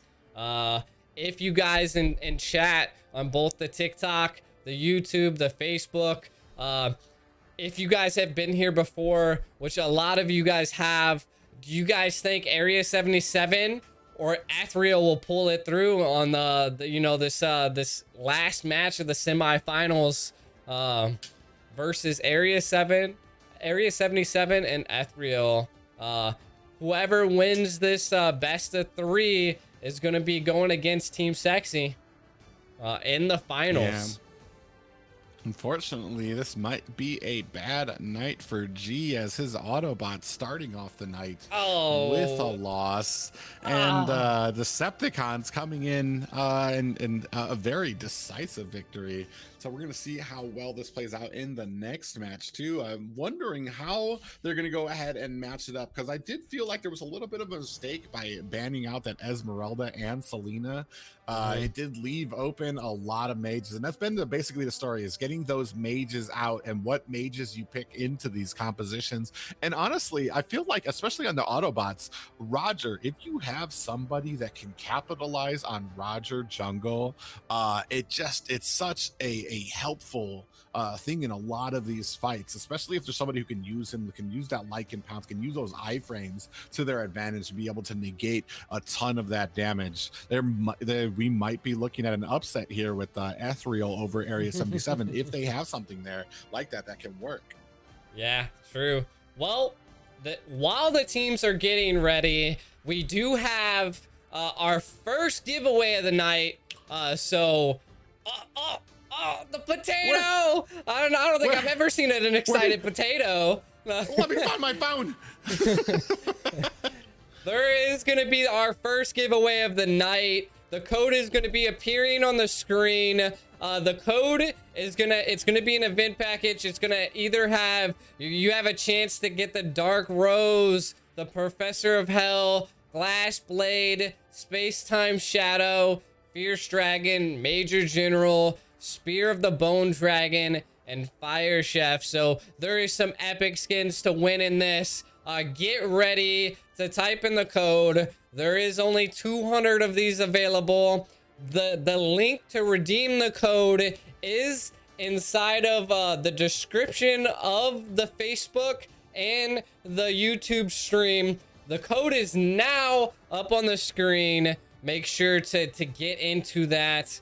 Type that code in, and then that is you can possibly get some really good skins here. Ooh, and then for those YouTube and Facebook, I believe the code or the link that you have to go to is in the description. Have we figured out a way for TikTok, or do they have to look it up themselves?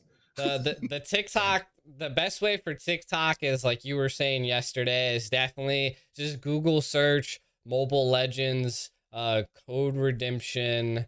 What was you said there was something I think else that's it. That is MLBB code redemption link, and it should take you to the site where you enter the code. You'll definitely know. You'll see the little I forgot what his name is, the little blue blob mascot of MLBB, but what is his name? He's the magic chess guy. I don't play magic chess that often. I don't play magic chess neither.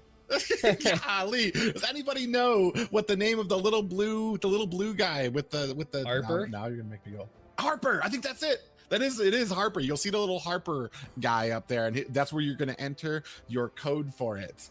But for the YouTube and Facebook viewers, you should be able to see it in the description. Just go ahead and click on that link, and that is where you will enter this code. I do believe you have to also enter your it'll send you an email, which you will have to put back into there, and it's a little tiny process, but the reward you're gonna get definitely worth it. Rip poor Hyper. You mean Harper? Is it Hyper? You forgot about Hyper? It's Harper. I'm pretty sure it's Harper. Yes, after I said it, I was pretty sure. They said they forgot about Hyper, but you didn't even spell it right.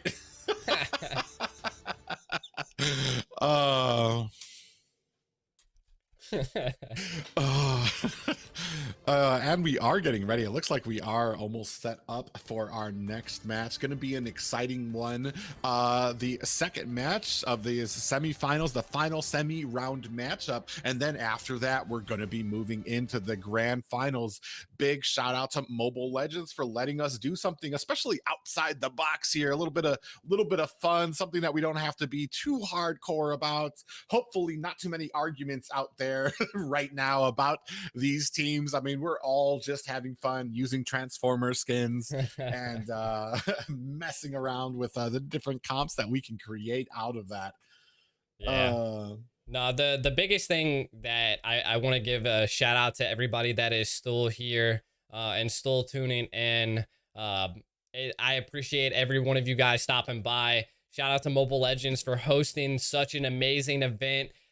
Transformers has been one of my icons growing up, so being part of this is it's it's like one of those moments that you're like, man, this is amazing. So I appreciate all of you guys. Much love to the community. If you guys wouldn't mind, the best thing that would help us grow, we're growing the North American community. We're trying to create more tournaments. We're trying to create more content, do more things. And the best way to help us out, and it's free to do, smash that like button, hit the share button. If you haven't already, follow all of the Mobile Legend pages. Stay tuned. If you guys are a big fan of TikTok, we're always going live on the Mobile Legends TikTok as well. So show some love on the TikTok side of things, but also show love on the YouTube and Facebook. You got anything to put in there, Private? No, I was just about to say that that's how we grow, is by those shares and that word of mouth. If you have Discords or something like that, let them know that we've got events going on. Heck, like I said, we're even giving out free codes and free skins and things like that. So I mean, there is no negative impact on being able to share these events, and that is what is going to help NA grow. That's what's going to get us a better, bigger tournaments, bigger prize pools for our teams, and hopefully like the sponsorship that comes along with that. I mean, and that's what a lot of NA has been. I've been hearing the rumblings. Everybody wants an MPL, everybody wants the big events here, but this is how you do it. This is how it starts. It's by the word of mouth. It's by people spreading out the word about these events, and then people take notice. And yeah, and this is just one of many events that Moontoon has been hosting over here. So and it's been fun. It's been an absolute blast to be casting for these, and especially with how all the different platforms that they've been on now and spreading. I think the TikTok has been the newest one that they've been coming on, that we've been streaming on. So big shout out to the TikTokeries. I don't know what they're called. No. But big shout out to them too. Also our Facebook and YouTube viewers out there. Yeah, Near no, and dear to the heart. To be honest, one of the biggest areas right now I want to say is the TikTok side of things. You know, like it's one of the newest, you know, socials coming into the forum. YouTube, Facebook's been around for ages. TikTok's actually been performing pretty well. These are, again, like Private was saying, forefronts to North America to doing things. These are the cool things that we get to perform and put in for you guys because we're trying to grow.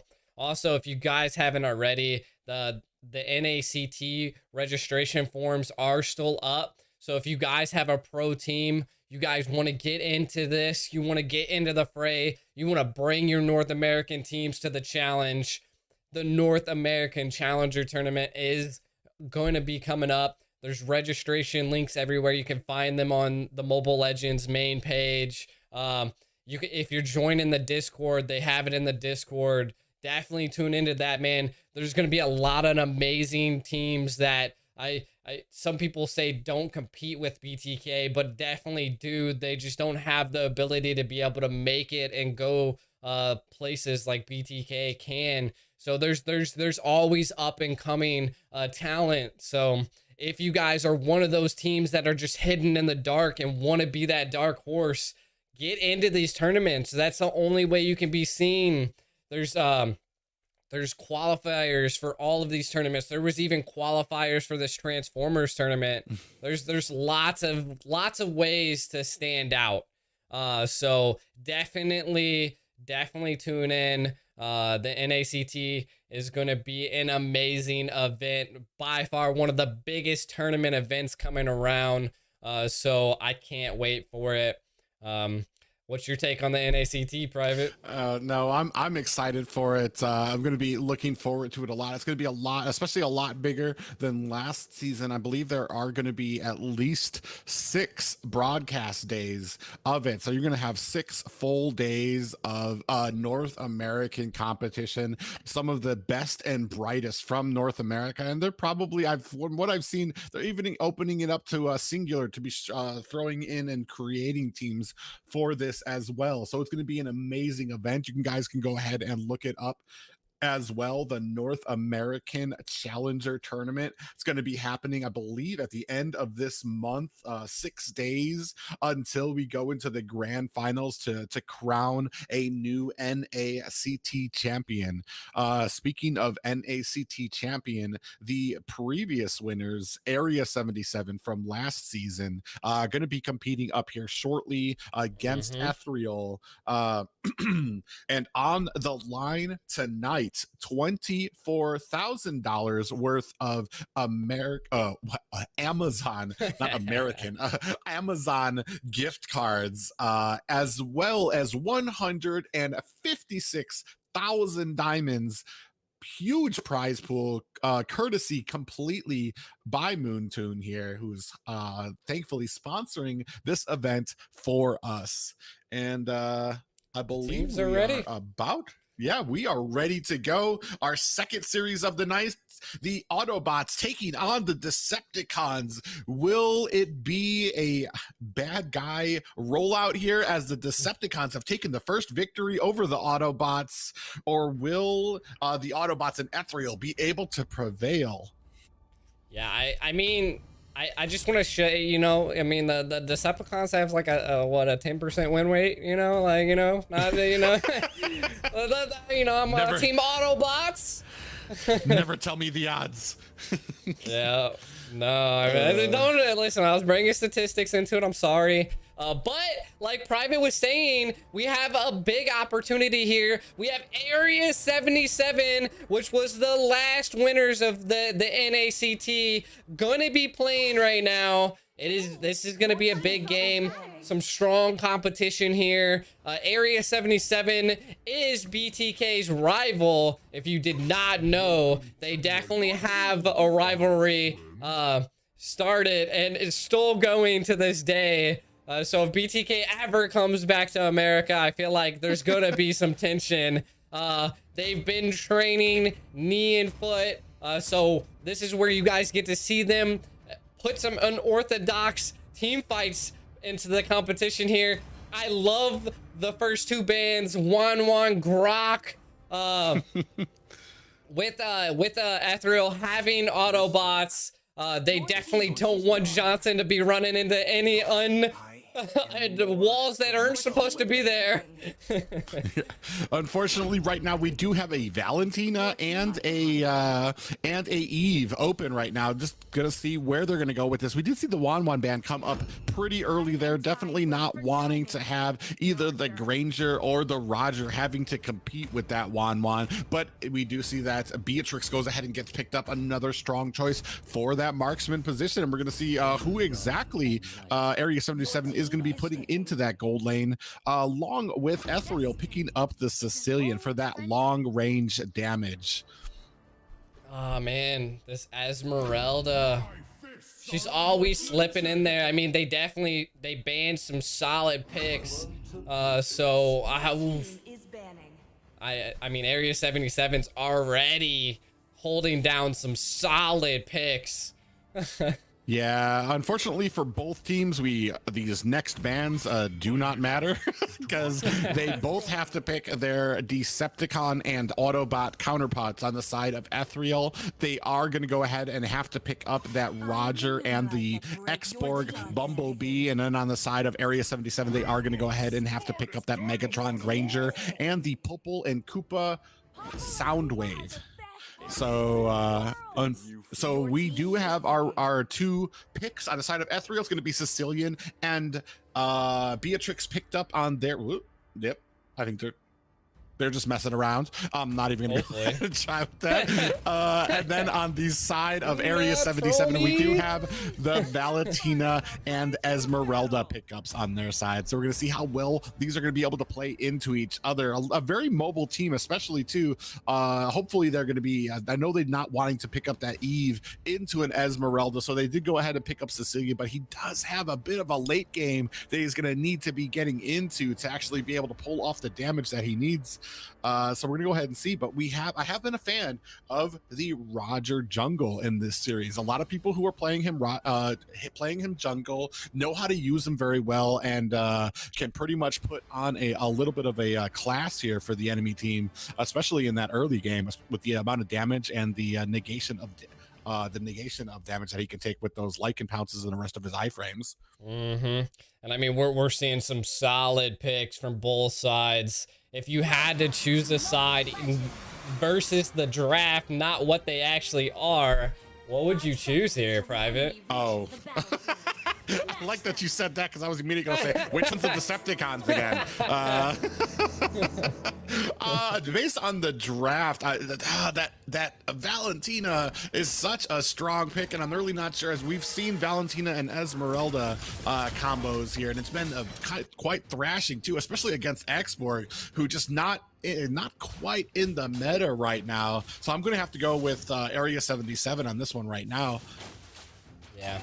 I mean, they definitely having the two solid picks, or Esmeralda and a Valentina are definitely key picks, but we see some battling going down. Yeah, Sanguine Claws going on. Yato actually might be in a little bit of trouble, is able to dash away, fortunately for him, but the Lethal Wanderer is going to go over to the side of Ethereal, and it's going to give them a little bit of an opportunity, especially when that finished rotation comes up to Aldous over here, Lord T. So we do see a little bit of damage coming onto here. Lord T might not actually know what is coming up for him. He's still being a little greedy up here, still putting on some damage here. Is going to go ahead and pop up that sprint to go ahead and get away, put on the smoke, and kicked rocks away from Zeus Fave and Sam Cutie. You might need to check that Autobot or that Decepticon. I think he's using some illegal NOS. Not sure. Yeah, he got out of there in it with a quickness. We do see 3 members of Ethereal up here at the top here, but Valentina is slowly rotating up there, followed slowly behind by Ash Cutie. There might be an engagement up there right now, looking for an opportunity, but they just can't find it, so they're going to go ahead and disengage, especially with 8 seconds left on this turtle. Yeah, and how both sides are still they're keeping their wits about them, you know. Not one side is not been able to escape from a sticky situation. But the first turtle is up here. This could be a decision factor, because I don't see either lane being superly pushed.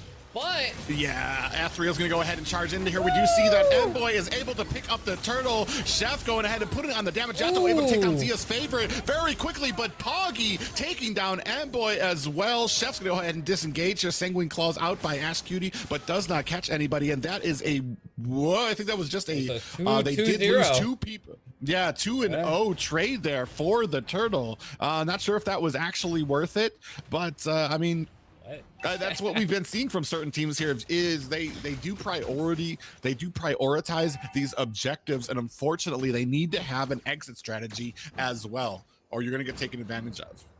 Yeah, no, I mean, they might have secured the turtle there, but they definitely lost in positioning and power, because they definitely lost 2 people there. Area 77 still looking good, even though they did lose their turtle. We have a Johnson coming in. Yeah, Zia's favorite does connect on to Gals Cutie. Might actually be going down here very quickly. Looks like Sam Cutie able to finish him off with that shotgun. And man, he did not see that coming at all. And that's been the story of this Johnson. So many people just don't play against him and just don't have the awareness for that Johnson to come barreling in with that rapid touchdown ultimate.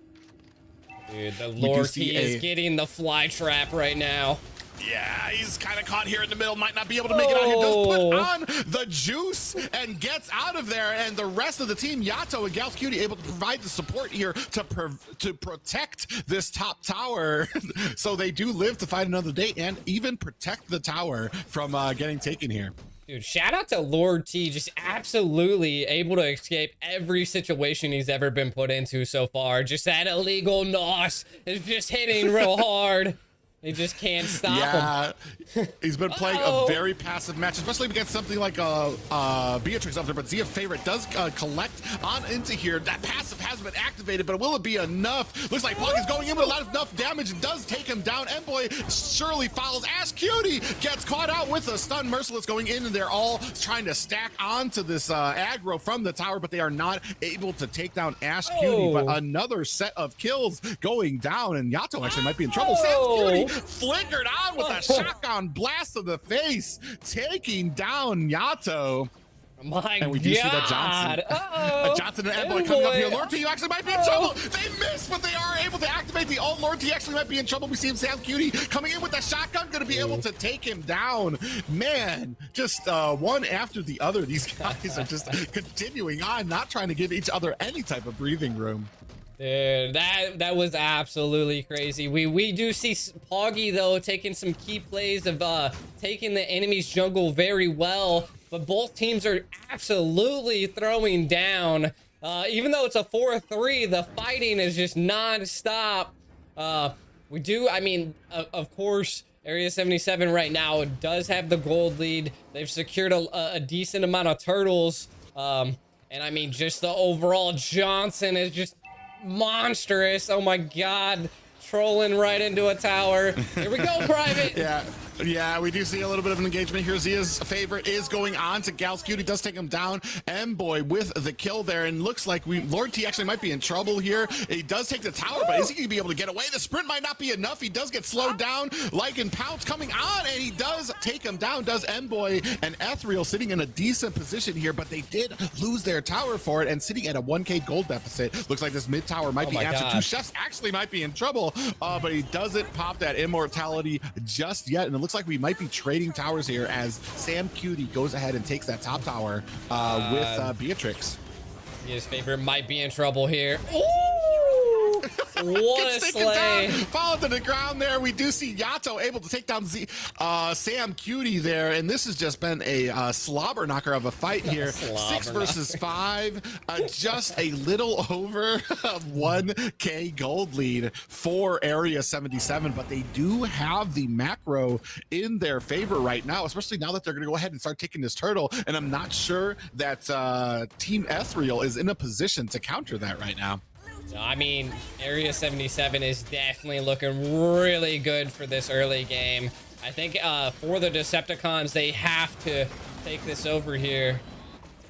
Oh, we do see that Ash Cutie gets caught by a stolen ult by Yato. M-Boy is actually in a little bit of trouble. Zia trying to tank a lot of the damage here. Unfortunately, both of them going to have to go back to base there, and we do see Sam Cutie able to roll away to safety. Does get a little bit of damage put on by that Popol and Koopa, but there is nothing really stopping Area 77. We see Zia's favorite going to go ahead and stomp in here onto Merciless, but that's not really the target that you want. All that regen and shield taking that Shia that he does on that Esmeralda. Just a great side laner there, and oh man, Evil is just going to keep on winding himself right back in there just to build up that sustain, while Sam Cutie is going to go ahead and try to clear out this mid lane, but there is nothing really stopping the push. Gals Cutie comes on, does miss Sam Cutie, who is able to get away. Last Insanity comes down, but not a lot of damage able on to get onto them. M-Boy is going to go ahead and try to disengage. Man, they even with a great engagement right now, Ethereal is going to have trouble trying to win these team fights. They're going to have to start trying to catch people out,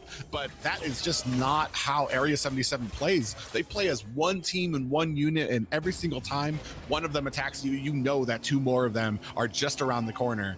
Yeah, I'm not gonna lie. I seen a Johnson on the side of Area 77, and I was like, what? Am I eating my words? Like, aren't they supposed to be Decepticons?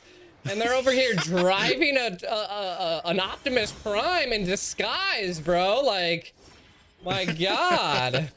The teams I was getting are a little just confused for a second, just trying to shot call it out there. Just like, all right, whatever. I was like, there's 2 Optimus Primes on the board right now. What's going on? It was absolutely crazy. It confused me for a second, but it was funny. Man, Valentina is just like the hidden horse. You never know if she's gonna turn into a Johnson, an X-Borg, or even an M-Boy. We could see a tank, we could see a truck, we could see a car, you'll never know. Yeah, unfortunately, the for the side of Ethereal, they have been a little wide with those Johnson ults, not able to pick up the stuns that they want on the team members that they want, and that is probably more because of how Area 77 has been setting up their ganks and their pushes, keeping those tanky characters like Esmeralda up front to go ahead and tank most of the damage. Mboy putting on some damage, but just not enough. Merciless just up here against 4 members here, putting on some damage, does come in there with an ult, really not afraid of what could be happening here, does get stunned down. Sanguine Claws do go wide here, and we see Ash Cutie trying to put on some damage here. Is Sam going to go in there to try to put some damage? No, he's going to go ahead and back up because Gals Cutie is coming up here to support. Poggy is able to take down another tower, and it looks like all lanes are synced up as the team is going to go ahead and try to split up this aggro. At the top lane, we do see Johnson coming in, Zia's favorite, does land onto Gals Cutie, but is he going to be able to do enough damage? He does get taken down quite quickly, and this tower, is it going to follow? Mid tower does have minions crashing on there. Mboy takes a lot of damage from the Death Sonata. Poggy goes down, unfortunately, to Chef. The last insanity. And they do not pop that immortality, so kind of a 1-for-2 trade there, but I mean, they were able to push, so maybe not a complete loss for Area 77 there. Yeah, definitely not a complete loss. They weren't I mean, they weren't able to crack the base, but they did push down almost every single turret in the first. Well, they did push down every single turret in the first and second tier, so it's interesting. I want to see what possibly they can do. Ethereal needs to do something to be able to turn this around. They're definitely going to have to compete for the Lords here. I feel like the Johnson just has to get more sets, man. Like, we need the X-Borg to be riding, or even the Beatrix with a shotgun. We need to see a couple more of those plays. I think it's just the little bit of a gold deficit is maybe their biggest problem, not having the correct items to be able to offset these teams here. Beatrix is pulling in her third damage item, so we might see them pop off once that hits. Johnson, everyone on Ethereal is just now hitting their third damage or defensive item, so I think this is possibly when they can turn it around, keep the turrets, keep your base inhibitors, and then you might be able to turn this around at a Lord. They are starving them, though. Area 77 is not. They know what's going on. They want to starve the Autobots. They're evil. The Decepticons are so mean.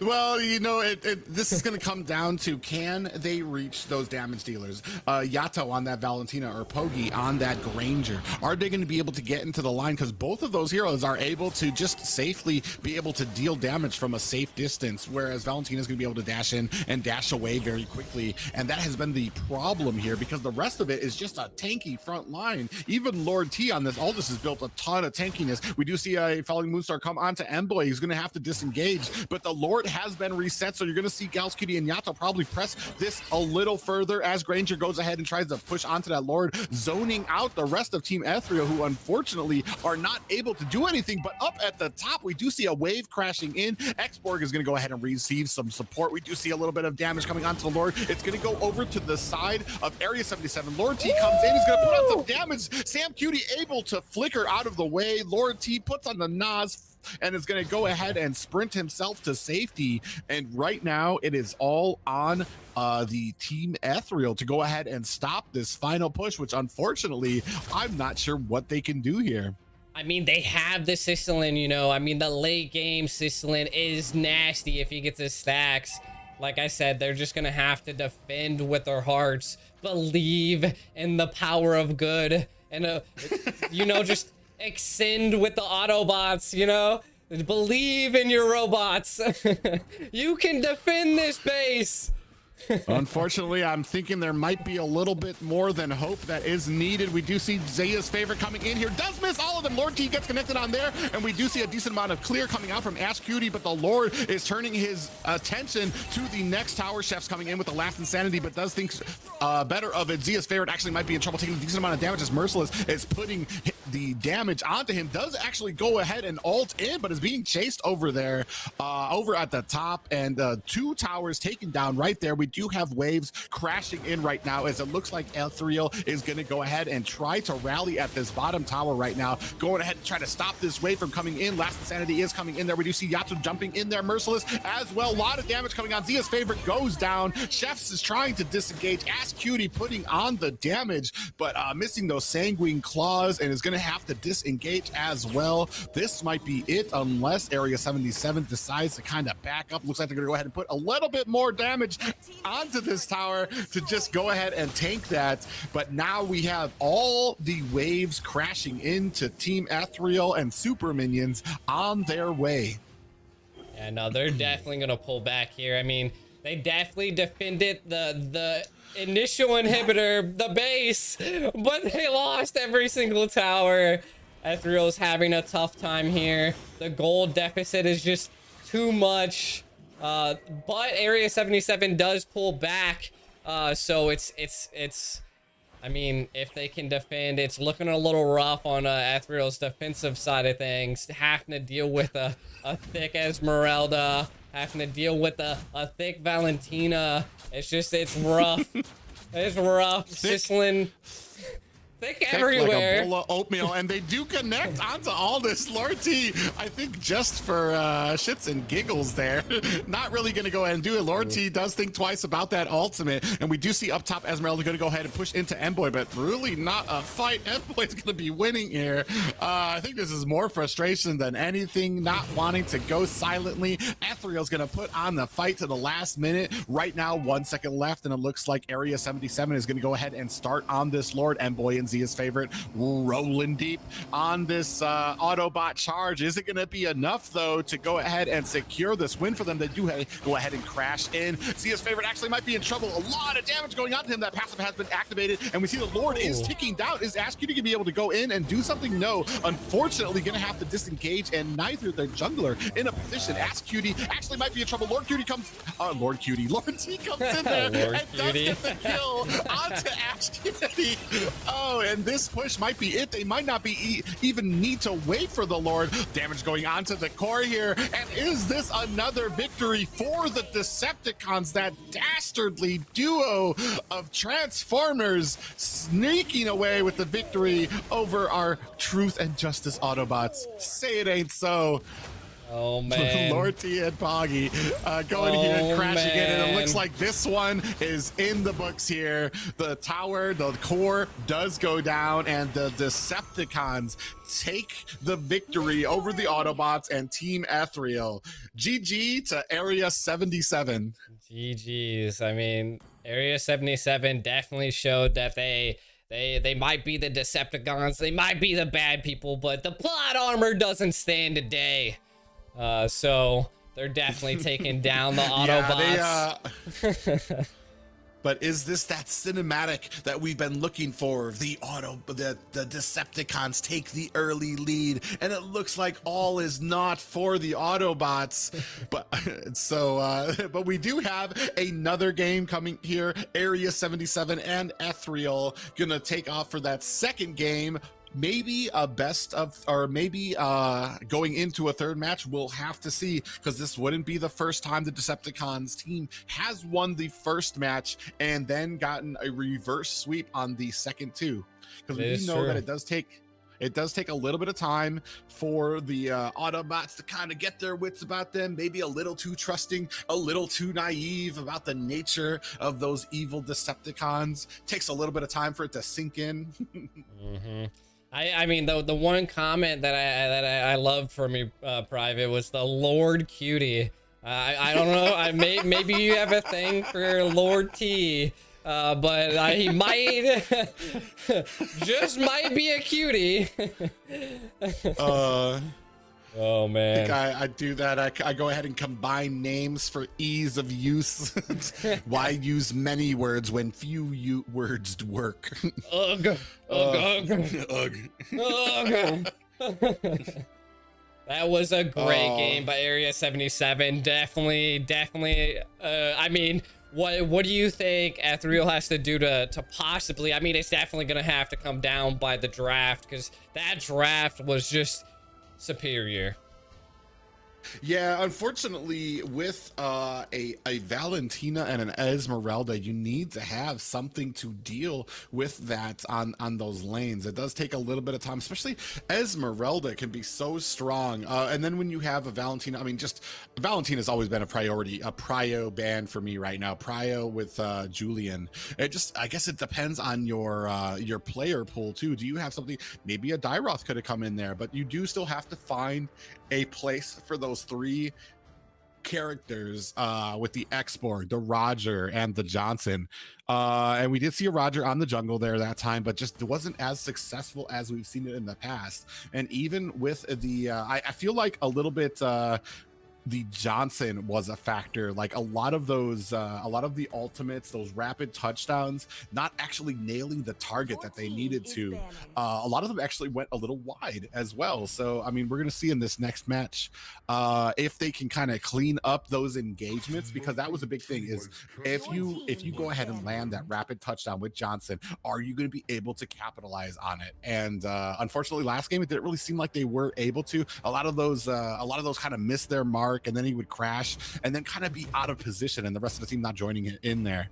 But we do see another Grok ban, and Area 77 not having the first pick is going to go ahead and seal away a Valentina with a ban there. No, I was definitely the John, and I said this from like the mid tier of the game. You know, the Optimus Prime just was running into not enough things that weren't a wall. So I feel like, oh man, they allowed an Xavier to get through, but they didn't even ban an Esmeralda and allowed that to go through. Yeah, that's pretty interesting, but I mean, to pick up the Xavier, there was no other choice. I mean, you don't want an Xavier on the board. It honestly has been a menace in this last series. But we do have, it looks like we are dabbling around the idea of having another side lane, which is going to be interesting, because it's going to be, we're going to have to see what we're going to be doing with that X-Borg as well. So we do have a jungle M-Boy, which does mean that the last 3 picks are going to be probably a Roger in the gold lane. X-Borg is going to be in the XP lane, and the last one being Johnson's going to be their roam. So we do have everything pretty much decided for these teams already. Esmeralda and Popol has been picked up on the side of Area 77. They do still have one more pick, so we're going to see what they go with. It looks like they're going to go with a Eve. Not a bad pick there for them. That's Yep. We're going to see. Come on, Lobby. The anticipation's killing me. Which mage are you picking? Oh my god, it's all of them. It's all of them. Every single mage is being picked here. Tournament Lobby, you got this. Oh my god, the first ever Lilia. Which is interesting, because if you do, she is able to bait out or even connect with that, the ultimate, that rapid touchdown by Johnson, she's going to be able to get herself immediately back to safety. So it is a decent pick, and especially with the slow from the heroes on there, with a Belmont, with a Johnson on the enemy team. I'm not sure how much he slows Roger down, just because of his like and pounce that he can do in the rolls, and his ability to kind of transform and kind of like burst through a lot of that slowness. But the other two, definitely she's going to have, she's going to be able to have a huge effect on. But we are ready to go. The teams are up. Decepticons versus the Autobots. Ethereal, are they going to be able to take a victory here, or is this the swan song again for those Autobots? Listen, I mean, we might, everybody in the chat, if you're an Autobot fan, pray for them, because it's looking a little rough recently. They were doing so well yesterday, but now they're barely holding out now. We need the power of the people to pull through for the good side. It is looking like a dark day for the Transformers. Area 77, Ethereal going head to head here. We are starting things off here. And as per usual, I'm going to expect that a lot of the aggression probably not going to be coming out just yet. A lot of these teams going to go ahead and probably get their farm up before they go for these turtles in these opening minutes here.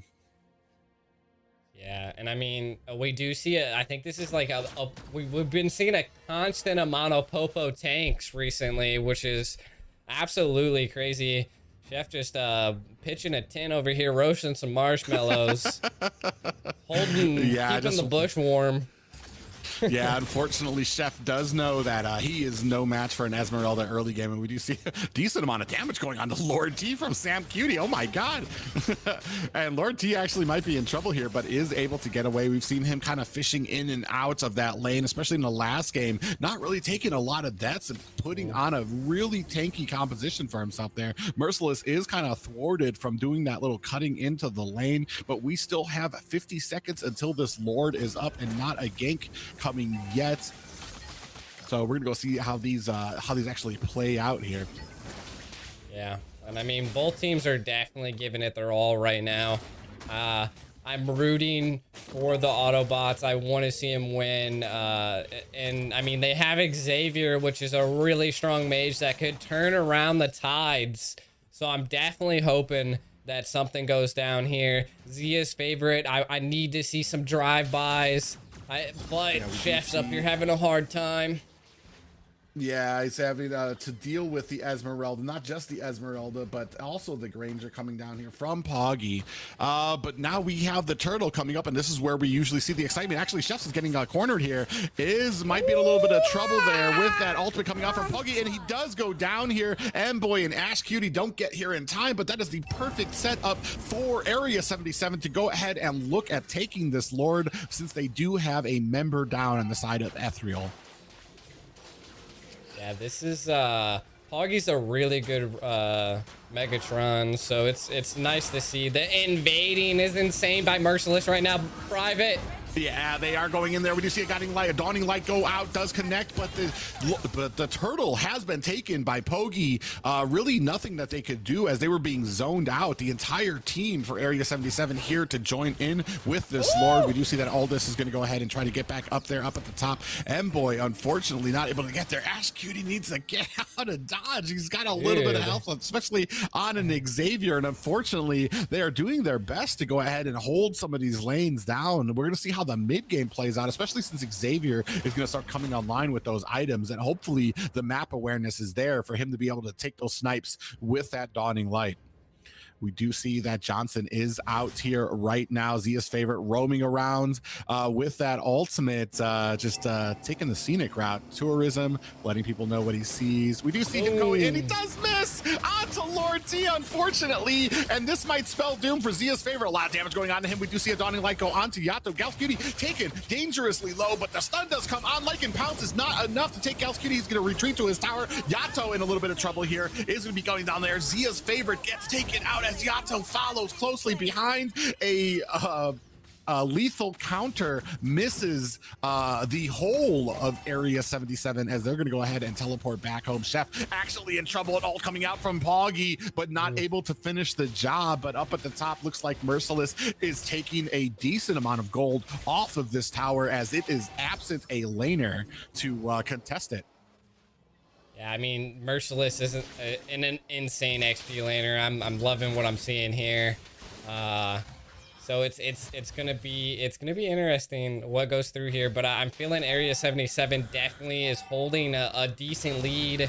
The gold is in the lead. I think what Ethereal just has to play a little bit more passively, stop engaging.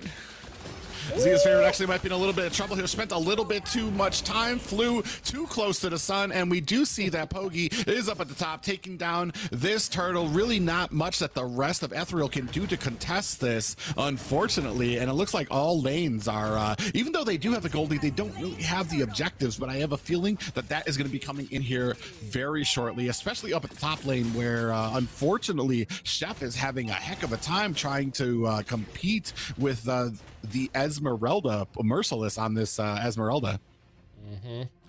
No, I want to see this Xavier come into play. We need to see some really good sets and hold downs so they can get an easy pick.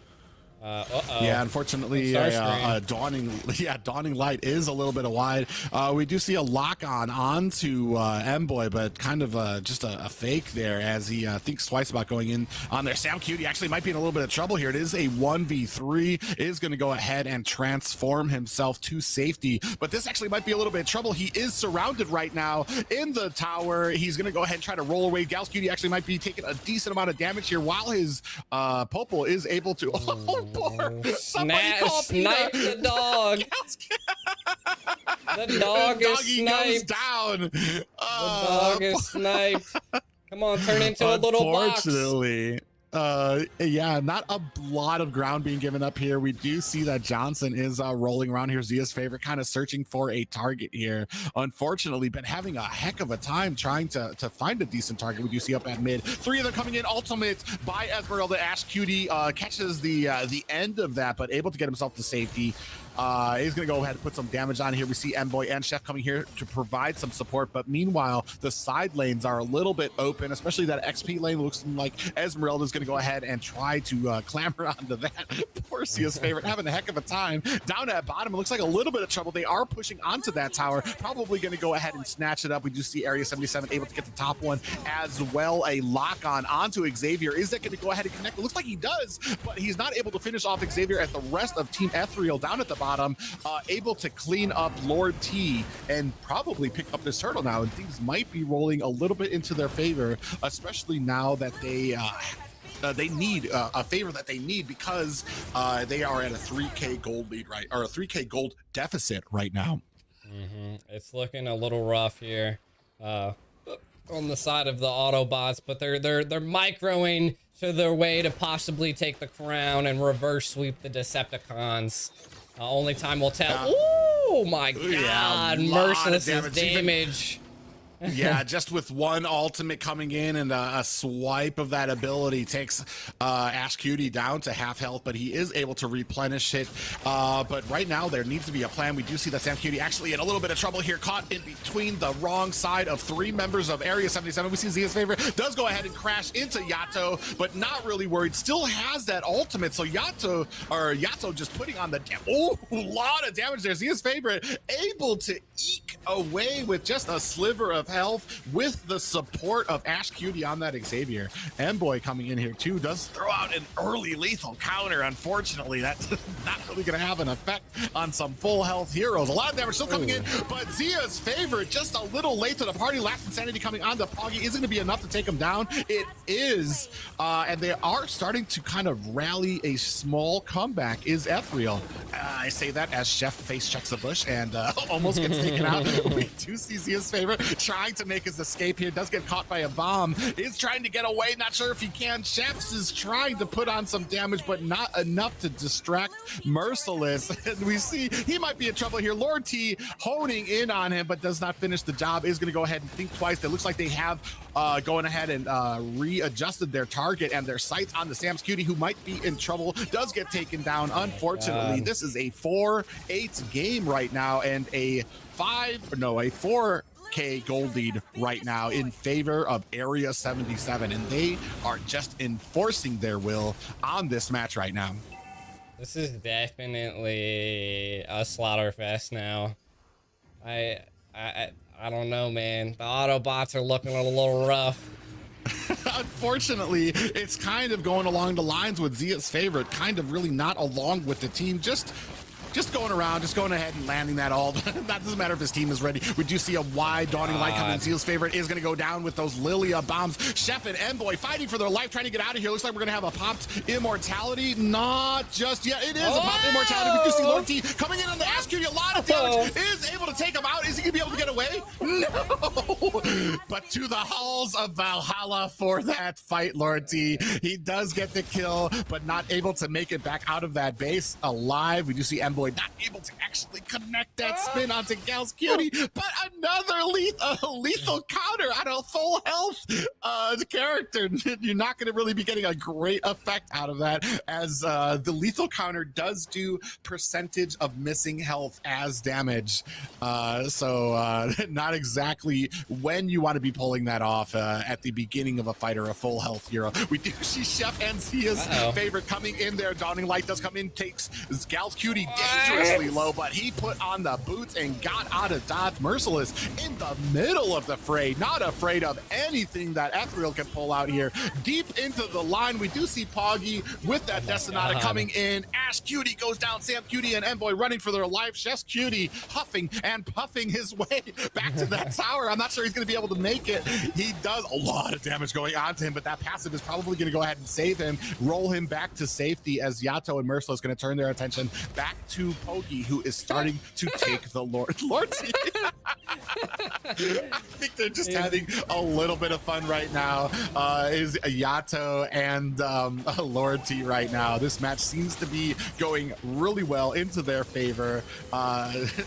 Dawning Light does go on to Gal's Cutie, does get him down with that lethal counter, and right now we do have a Lord. It is an early Lord, though. It is not a Luminous Lord, so they should be able to stop it, but with the way that Area 77 is playing, we do see all of the lanes crashing in here, synced up, so there is going to be pressure on all the lanes, meaning that Ethereal is going to have to try to protect 3 different lanes and not just try to stop this Lord. So we're going to see how well and if they can protect all their towers. Yeah, this is going to be a do or die moment. The Lord is just hitting monster. Uh-oh. And a nice ult coming, connecting onto Merciless and Lord T. A lot of damage. Last Insanity comes in there. Damage comes out, but not enough to take him down. Yato still putting on damage. Hasn't popped that ult. Yeah, we see Merciless going dangerously low. Black Boots popped by Yato, and Poggy putting on the suppressive fire as the rest of Area 77 is trying their best to take down this tower. They do and are able to take it down, while mid tower looks to be the next one on their sights. Only 2 minions left. Envoy and Zia's favorite do come in there. We do see a Merciless ult on that Esmeralda. Another Dawning Light comes on, is dropping Gal's Cutie and Merciless a little low, but they're going to go ahead and disengage here. Not able to go. Oh, I guess they are going to go ahead. I spoke too soon. Mid tower does go down with another wave heading to it.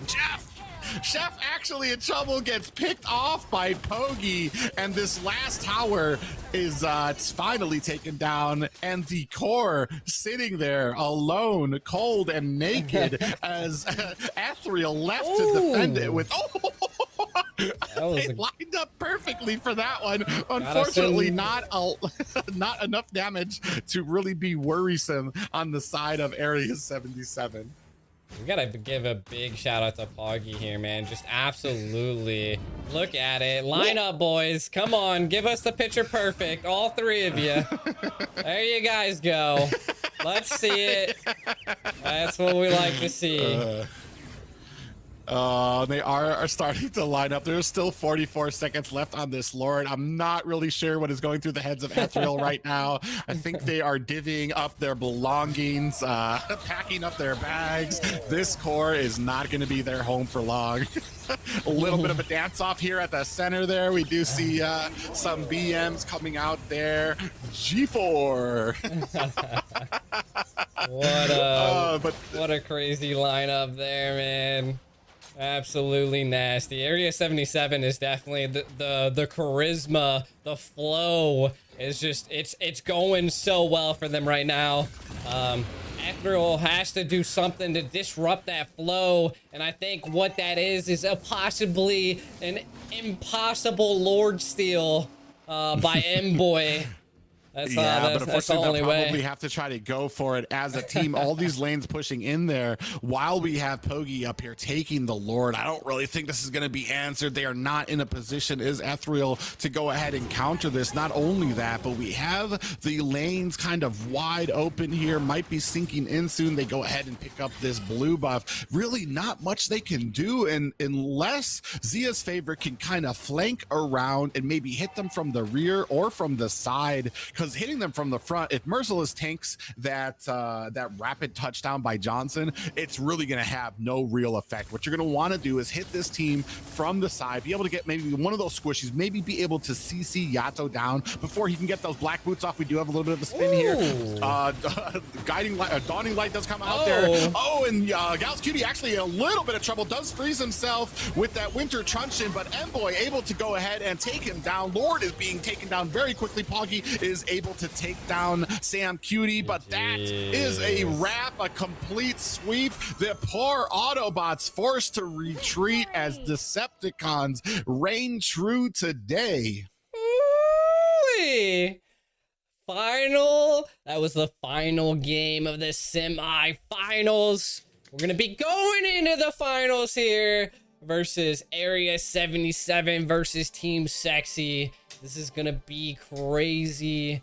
Man, I cannot believe Area 77 just showed such dominance in both games to get that sweep. Congrats to Area 77. Athril, you put up an insane fight, win against some hards, and hey, keep the spirit high. They were the Decepticons. They're evil. You guys were the Autobots. I wish I could have gave you plot armor. I tried. I prayed to the lords, but it just didn't happen. Yeah, we're going to be going in the grand finals. Team Sexy versus Area 77. Going to be happening here shortly. Do we know which team will be favoring which skins? Team Sexy is going to be the Autobots. Ooh, Team and Sexy. Area 77 is going to continue their reign with the Decepticons. So who's gonna win? Evil or good? Only time tells.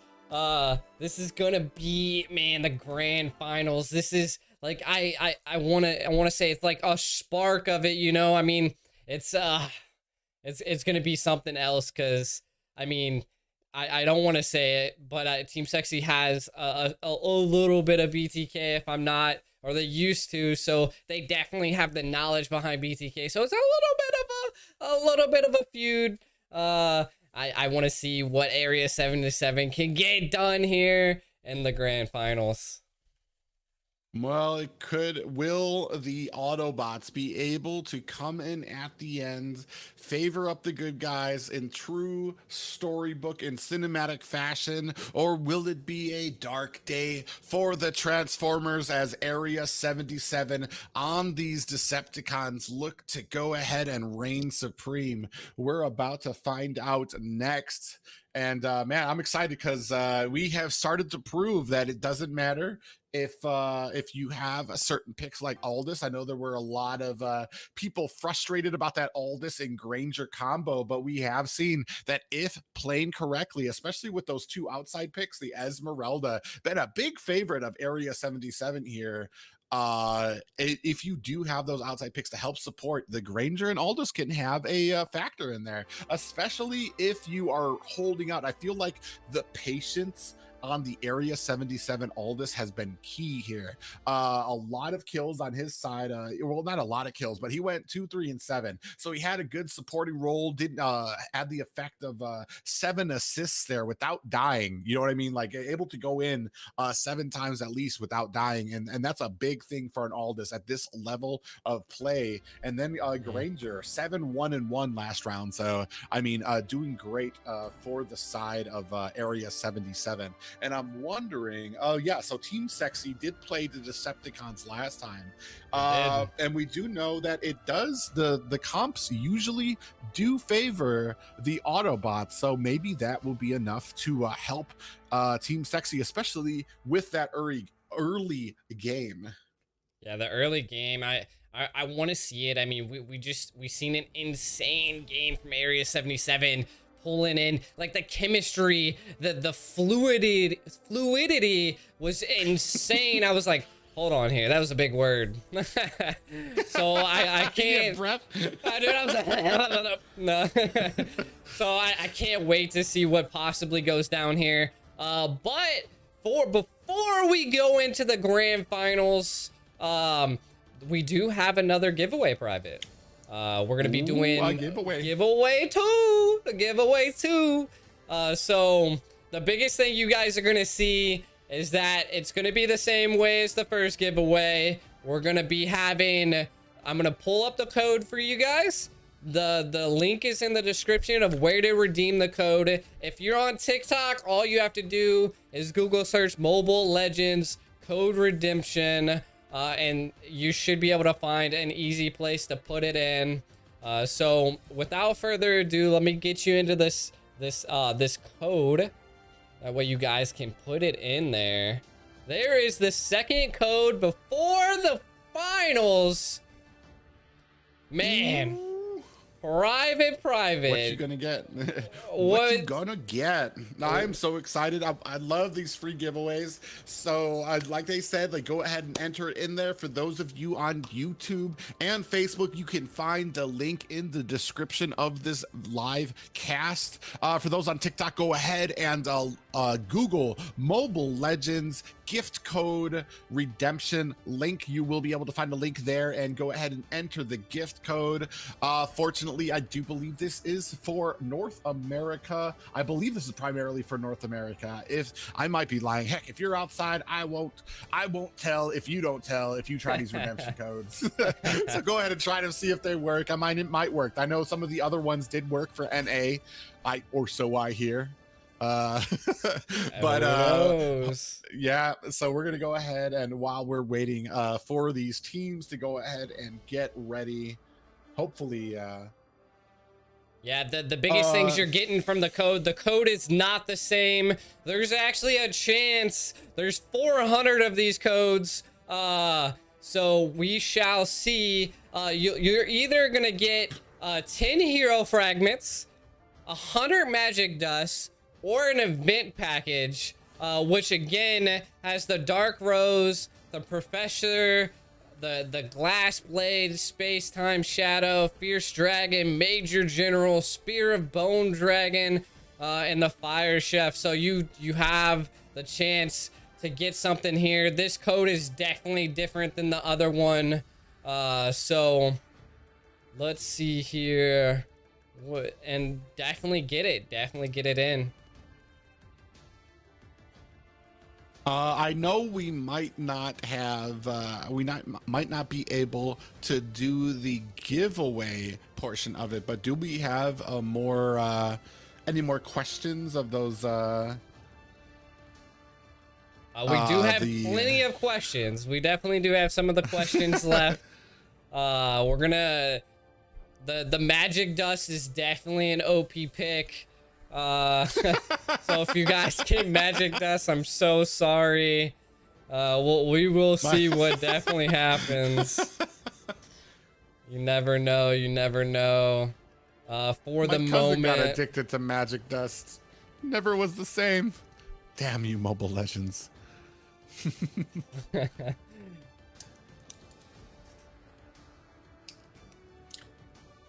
So try it again.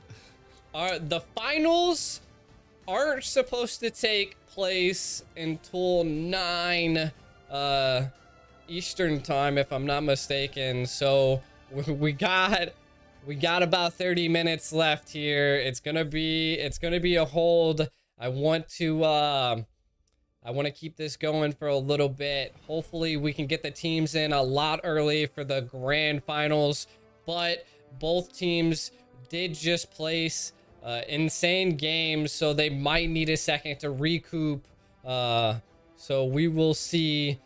For the meantime, we are going to take a break. Remember, the code is there. You got a couple seconds left to be able to get the code.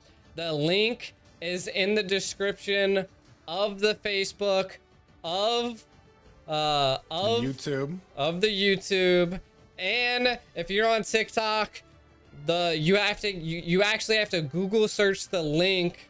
So you'll have to Google search Mobile Legends redemption code, and you should be able to pull that up.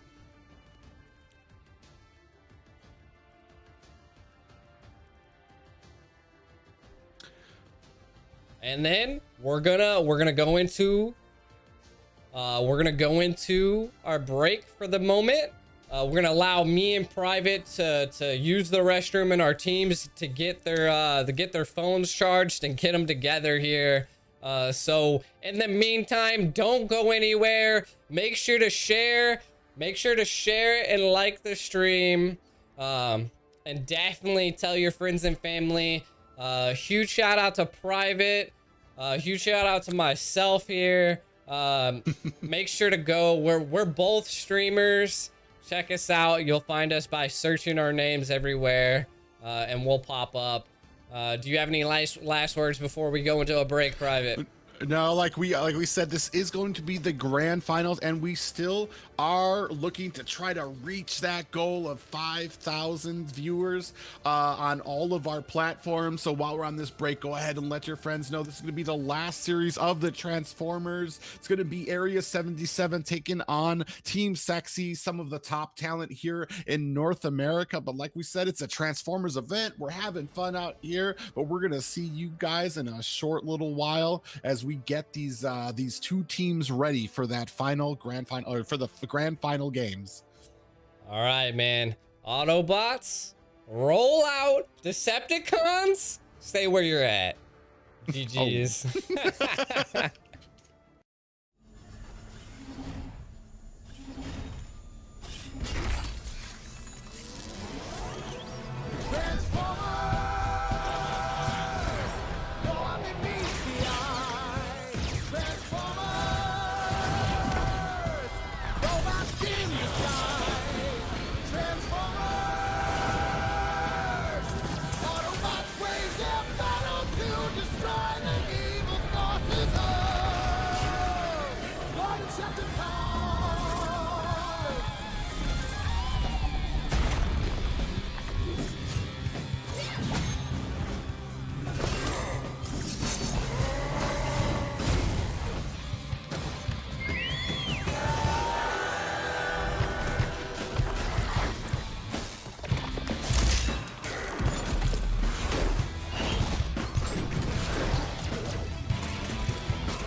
Welcome back, everyone.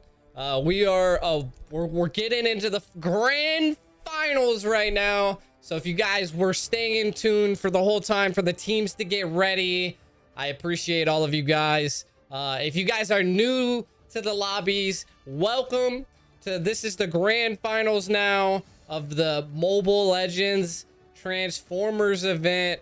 If you guys are new again, Area 77 is going against Team Sexy now.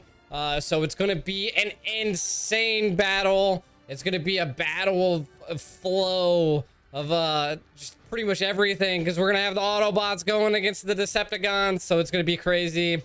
A lot of the biggest things going on right now. The winner takes away $2,400 in Amazon gift cards, as well as throughout the whole tournament, 156,000 diamonds are going to get distributed between multiple avenues. This is gonna be crazy, man.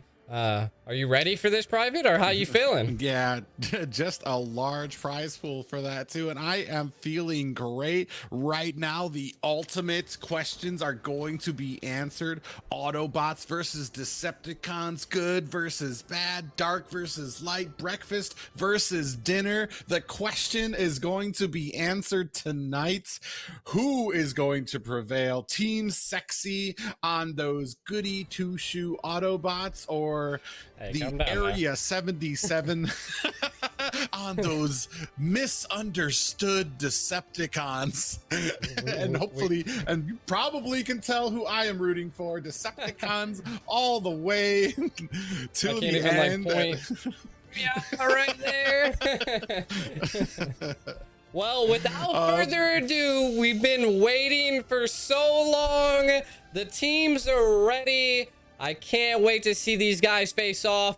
Area 77 is once again going to be the Decepticons, the bad guys. Team Sexy is going to inherit the Autobots' goodwill. And let's see which team can take care and take the trophy home. Your team is banning. Yeah, it's going to be interesting here. Don't think that Team Sexy is going to go ahead and let this Esmeralda get through. They're probably going to focus on, well, at least ban the Esmeralda. If Esmeralda does get picked up, I can guarantee you that there is going to be some type of answer on the side of Team Sexy. So it's going to be interesting to see what Area 77 has in mind. But it looks like the default for Area 77 is a Wan a ban for that, and that's what we saw in the last series when they took on Ethereal, probably because you don't really want that Wan going into a Popol and Koopa, which or is it a wait, no, not a Popol, yeah, Popol and Koopa, or a Granger,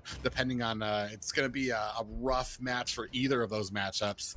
So, yeah, they're already forced to have double marksmen, so why face one of the hardest marksmen to fight right now? Ban. Yeah, and Yeah, and yeah, the answer is to ban. Instead of trying to develop this this 5-head plan to get around it, let's just go ahead and ban it. And then we do see the next top priority ban going to the Valentina. And we had already seen when she gets through, she is a menace. All the damage that she can do, and especially how fast she scales and the regen that she has. It's not something that you want to worry about throughout a matchup. And then of course we see the Julian ban, his brand new hero from Mobile Legends, and basically taking his place at the top of the mountain as far as the damage he can do in that mid lane. Yeah, no, this is going to be absolutely crazy. The grand finals, the people that take home the prizes, this is the final match. And we're already seeing some key bans. I'm wondering if we're going to see Esmeralda sneak through there and go to Merciless once again for a third time. It's going to depend on what this ban is. If it is an Xavier, we might actually see a Eve pickup, because I don't think Team Sexy is really the team that you're going to want to. Esmeralda ban comes out, so I do believe we're going to be seeing an Eve pickup by Area 77. Nope. Xavier. Almost forgot that Xavier was part of this. Yeah, so that's going to be interesting, because we have seen Xavier, especially when he is allowed to kind of like gather that the items that he needs, especially for that dawning light. Such a frustration for the enemy team. You are never safe when you are low health. You basically, no matter where you on the map, if you get low health, you just need to zigzag your way to base, because the moment you stop and try to teleport, he's going to be throwing that that dawning light out to kind of finish the job off. And then another strong pick for the side lane here, Uranus. Actually really haven't seen a big battle for the side of with Uranus. He's kind of been dominating whenever he gets picked here, because of the side of what they actually have to go against. But I believe the Decepticons kind of have an open side lane, don't they? They don't have to oh no, they're gonna have that Aldous. That's correct. Yeah. Well, I guess it depends on where you're gonna be putting that Aldous, because we do see Dyroth kind of teasing the Dyroth here is Merciless. I'm not really sure if he's actually gonna pick that, or yeah, he's gonna go ahead and pick it for a side. Maybe? Who knows? Oh. Oop. Op. Hoop. Hop. Hippity scop.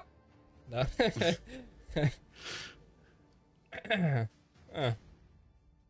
Well, now don't be trolling. Let's, okay.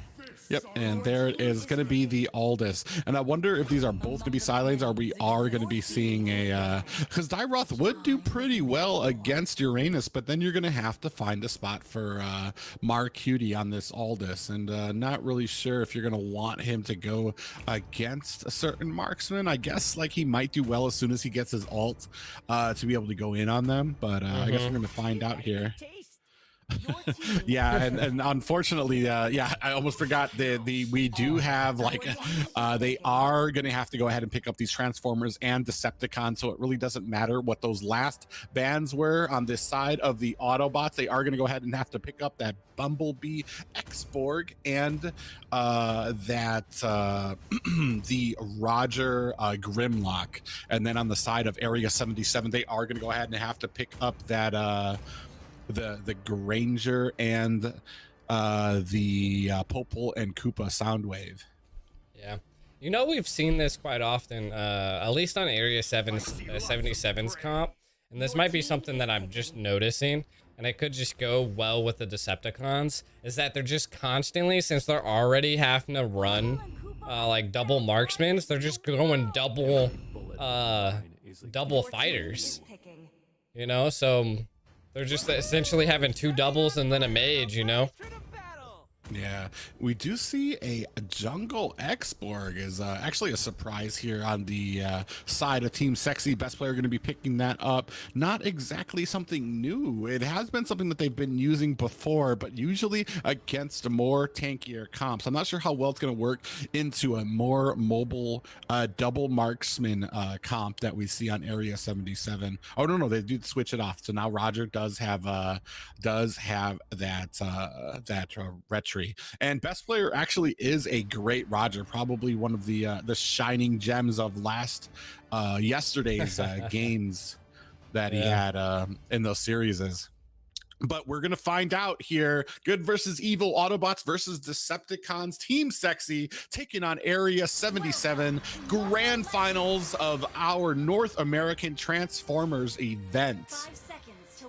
And this is gonna be amazing. I can't wait to see what they can definitely put down here. I'm hoping. Well, I mean, we're in the grand finals. I feel like Nicolette's gonna be smacking some people with this truck. So I'm hoping that the turnaround, the Autobots take the final dub and get the win.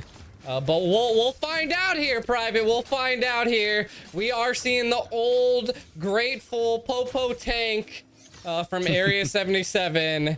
And then, yeah, this is going to be something else. The Lethal Wonder goes to Roger.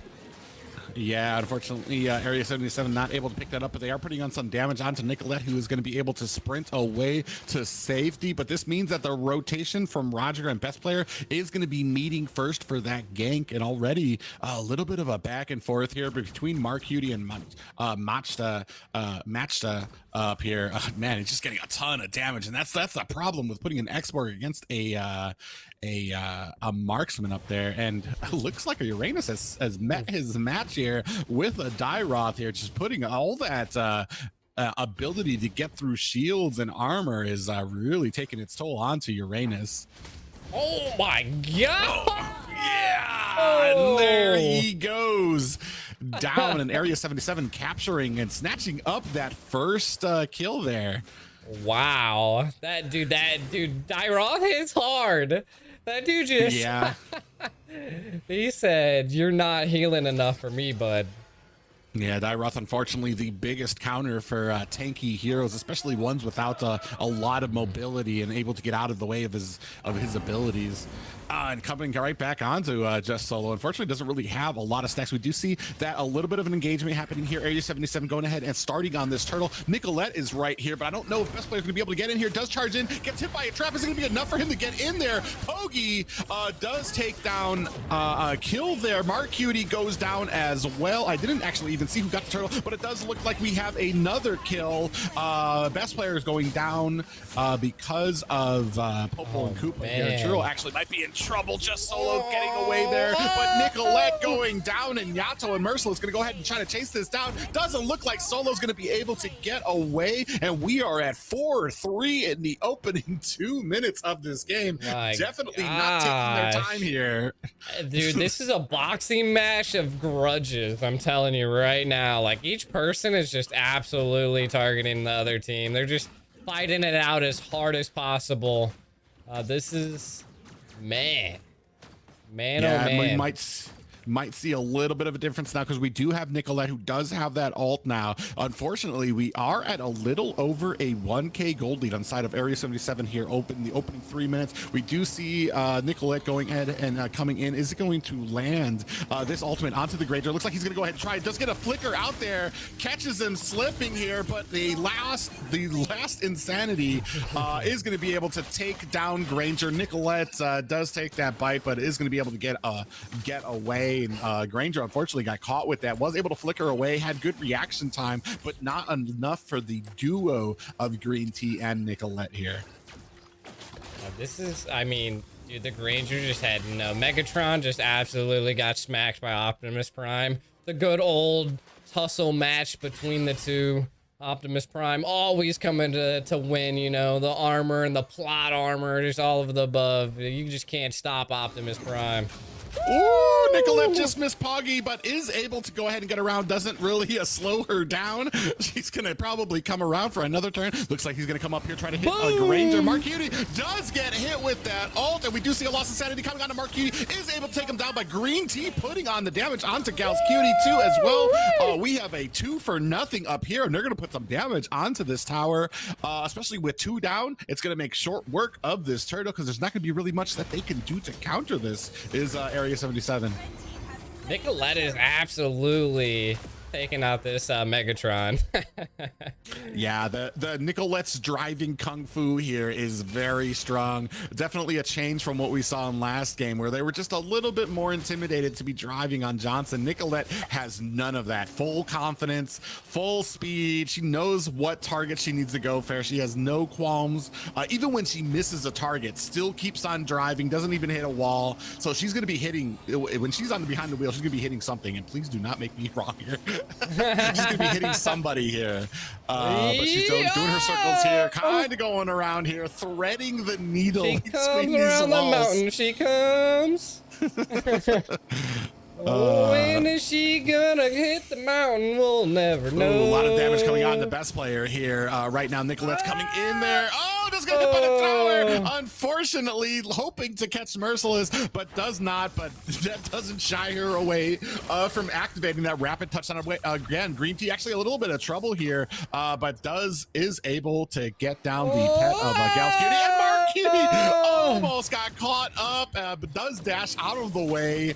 But it looks like the rest of the team is going to go ahead and try to clean up here. Green Tea taken very low by that dawning light of Xavier is going to have to teleport home. And Churro and Nicolette and Gals Cutie and Mark Cutie here kind of unfortunately going to be sitting here to try to duke it out for in this lane. Oh, we do see a decent amount of slow going on. Gals Cutie, lost insanity is coming on. Is it going to be enough? He does take a lot of damage. Is going to be able to get out of there. At the bottom, though, we miss a kill. Merciless does take down Uranus again. Another ultimate comes in there. Nicolette actually trying to come in there. Mark Cutie might be in trouble. A Lycan Pounce is able to take him away, but on the side here, Yato is able to CC. Dawning Light, not enough. Oh, but does take down best player at the least here. But Churro and Nicolette over here trying to chase him down. Isn't going to be enough, though. I don't think that they have the firepower. Activating that sprint there. Yato's going to go ahead and try to get out of the way. A lot of damage. Pogi up at the top onto Nicolette. Is able to take him down. A little bit of taunt there from Area 77. And now they're going to go ahead and focus on this turtle. Meanwhile, down at the bottom, Merciless and Just Solo duking it out.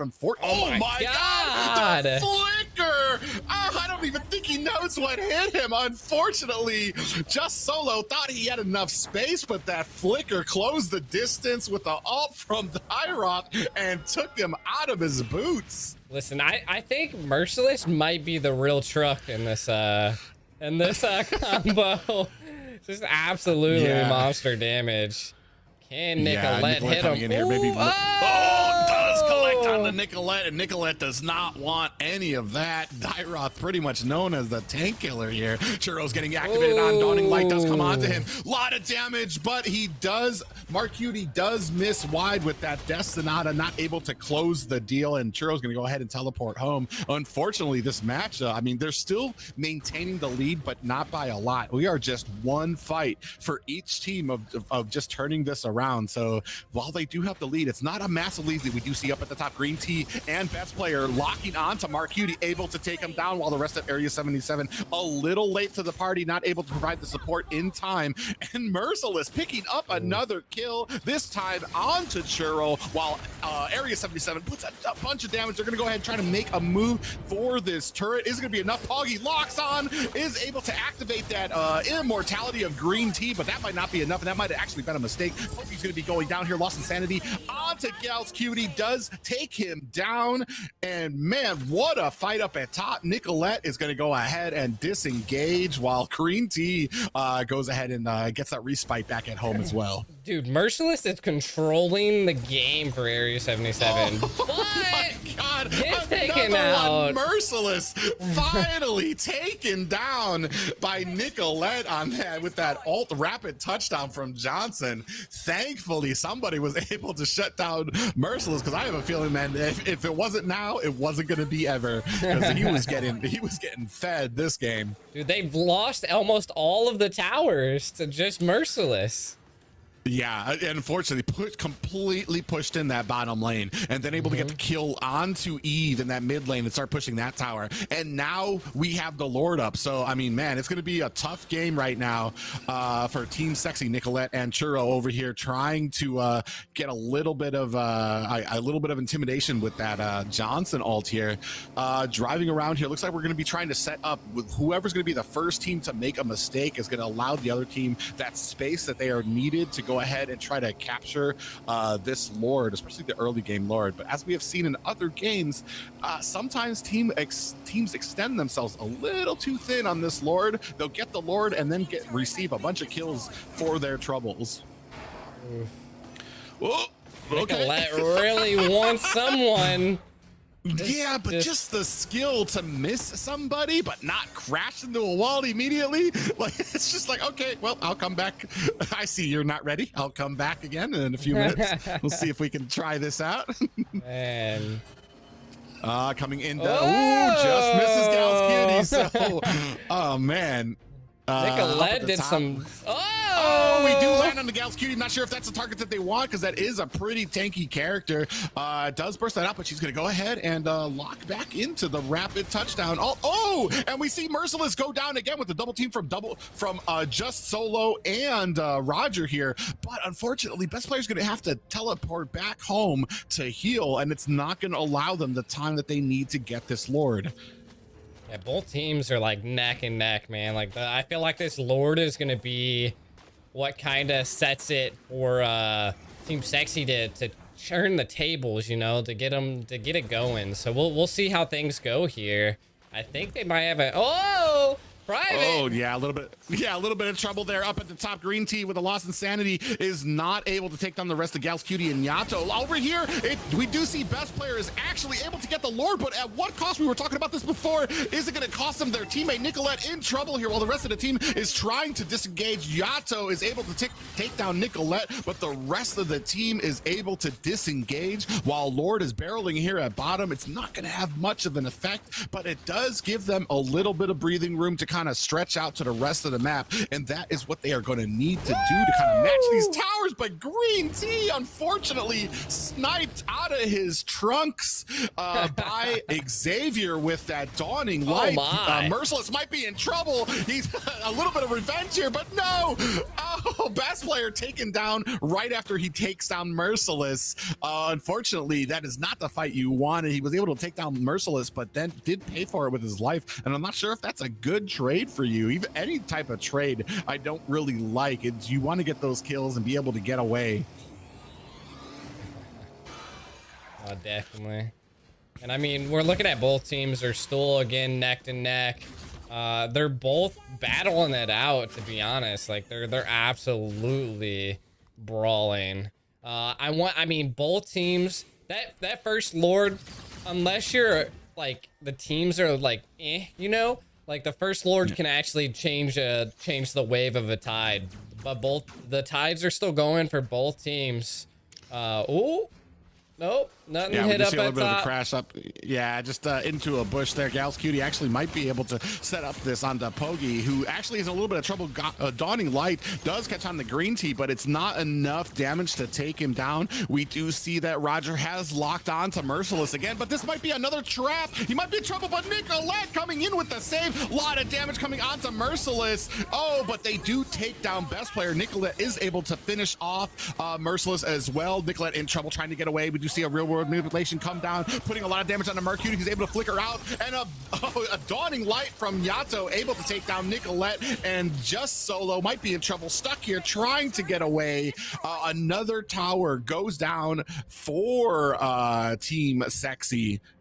And man, things are just not looking the way they should here. Just Solo having a little bit of trouble here. 3 members of the opposing team here putting on the damage. He might not want this. He's trying to zigzag, but is not getting out of the way. And Churro peeking around the corner receives a dawning light for his curiosity and has to go back to base to heal. The curiosity killed the cat, that's for sure. Nah, dude, he could not make it out of there. Like, Uranus was just absolutely slown by a combination of Gal's Cutie, the Xavier CC overall. I feel like this Lord is going to actually change the tide between which side actually has real control here. It's 14 minutes in.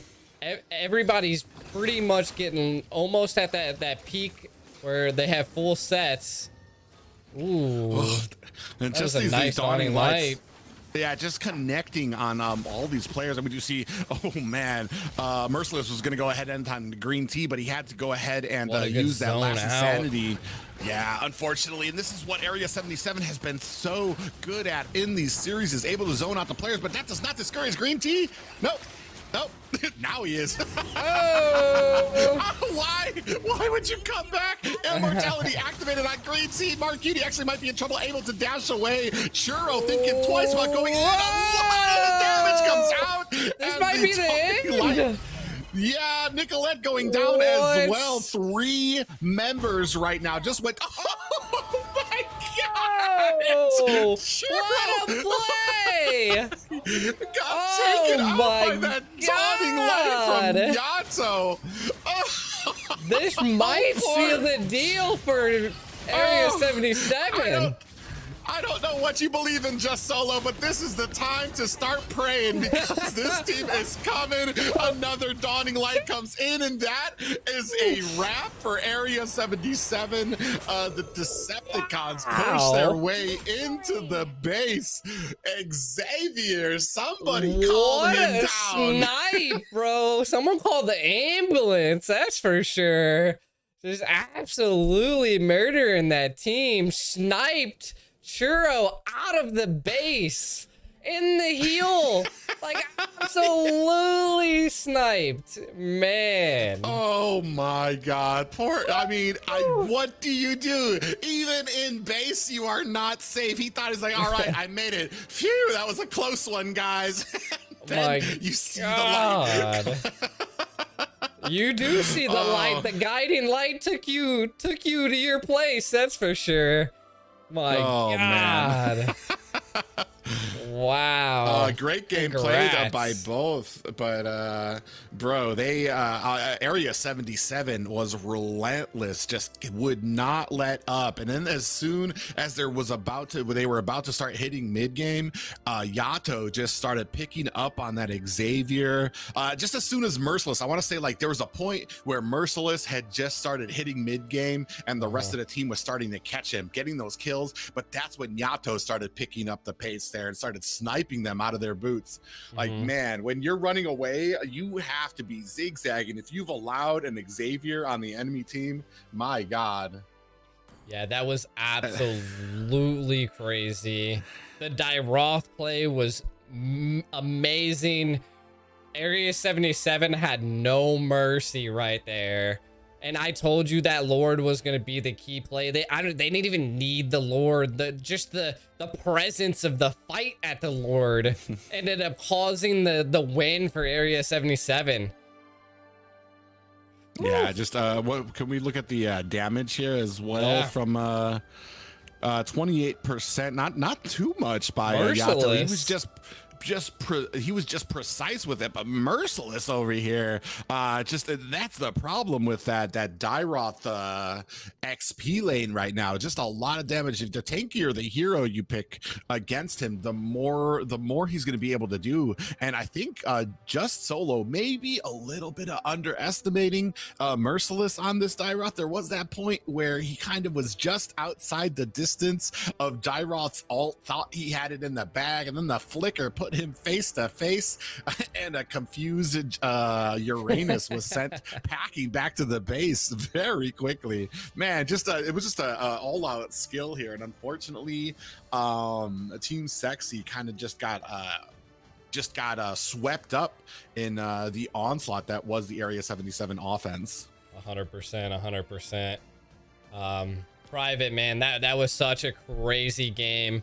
Both teams we've seen duke it out. What do you think the Team Sexy has to do to turn this tide?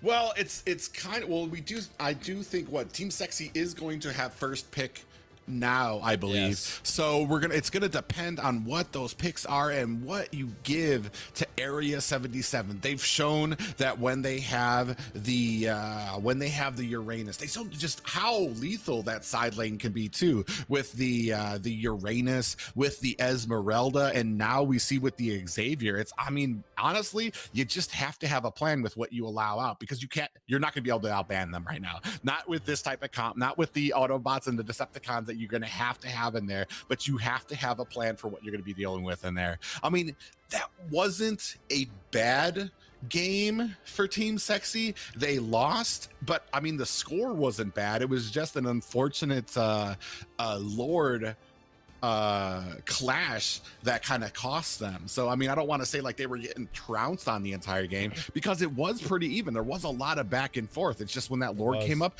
that particular fight went over to Area 77, and with a team like Area 77, the moment you give them an opening, they're gonna run with it. and then that Xavier, They did. like, I mean, Dude, that is one mage. If you let someone that has skill handle it, man, that snipe won the game right there. Took out one of their best base defense players. Having that Yve probably would have maybe held it off to another Lord, but Xavier just coming through, sniping them with like just couldn't stop him. yeah. But it looks like both teams are ready, getting into the second round of the grand finals. Best of 3 is what this is. So we have either Area 77 could take everything, or Team Sexy can possibly pull a reverse sweep here. Who knows? Time will tell. Let's get into this game. Yeah, are we going to be going into a game 3? Is this the swan song for the Autobots? Will the glorious Decepticons be able to enforce their will in yet another game? Or will that dastardly Autobots steal a victory from them? No bias here, of course. As a caster, I maintain my professionalness at all times. I have not picked a side, but if I was a betting man, I would possibly go with the Decepticons. But we are going to go ahead and see what the Autobots and Team Sexy are going to go ahead and ban out here. Is it going to be the Dyroth? I'm not sure if that's actually the pick you want to go with. There are still counters to Dyroth, and that really wasn't a horrible lane. Maybe they fell asleep there. Has anybody made sure that best player was awake? We might have had a little bit of an error in the tournament lobby. Yeah, we're gonna go see. Yeah, so unfortunately, a little bit of an error. Tournament lobby having a little bit of an issue today. Maybe woke up on the wrong side of the bed, didn't get the love and affection that it wanted, throwing a little bit of a tantrum. So we're going to go ahead and take it back, make sure that both teams have the optimum time to be able to prepare this draft mode. Yeah, I don't know what's going on, but we're going to find out. We're going to see what's going down. But stay tuned. Same Transformers channel, same Transformers time. Find out. Oh, it's gonna be an interesting match. Hopefully, I would definitely like to see this go on to a game 3. The matches have been a little fast. I know yesterday we were a little extended. It was a long day yesterday for all of these matches everything into their matches, not letting a clean sweep happen in even one of the series. They've been a little bit faster today, but I think that these teams, they're both going to be doing their best to kind of extend this to try to get their chance at that $24,000 in Amazon gift cards, and then 156,000 diamonds. Bro, I can't even count that high. I don't even know what I would do with all those diamonds. Like, is it because you're a potato with no hands? Yeah, what do I count on? You can't use your fingers. That's it. Yeah, you're just a singular unit. Sheesh. Well, while we're killing time to allow the lobbies to reset and technical difficulties to fall through, how about we do another trivia question? What you think, Private? Ooh, a trivia question. Ooh. Let's see here. If I see one more Bumblebee answer from these chats. I'm gonna probably go with a hard one here. We've already used that one. I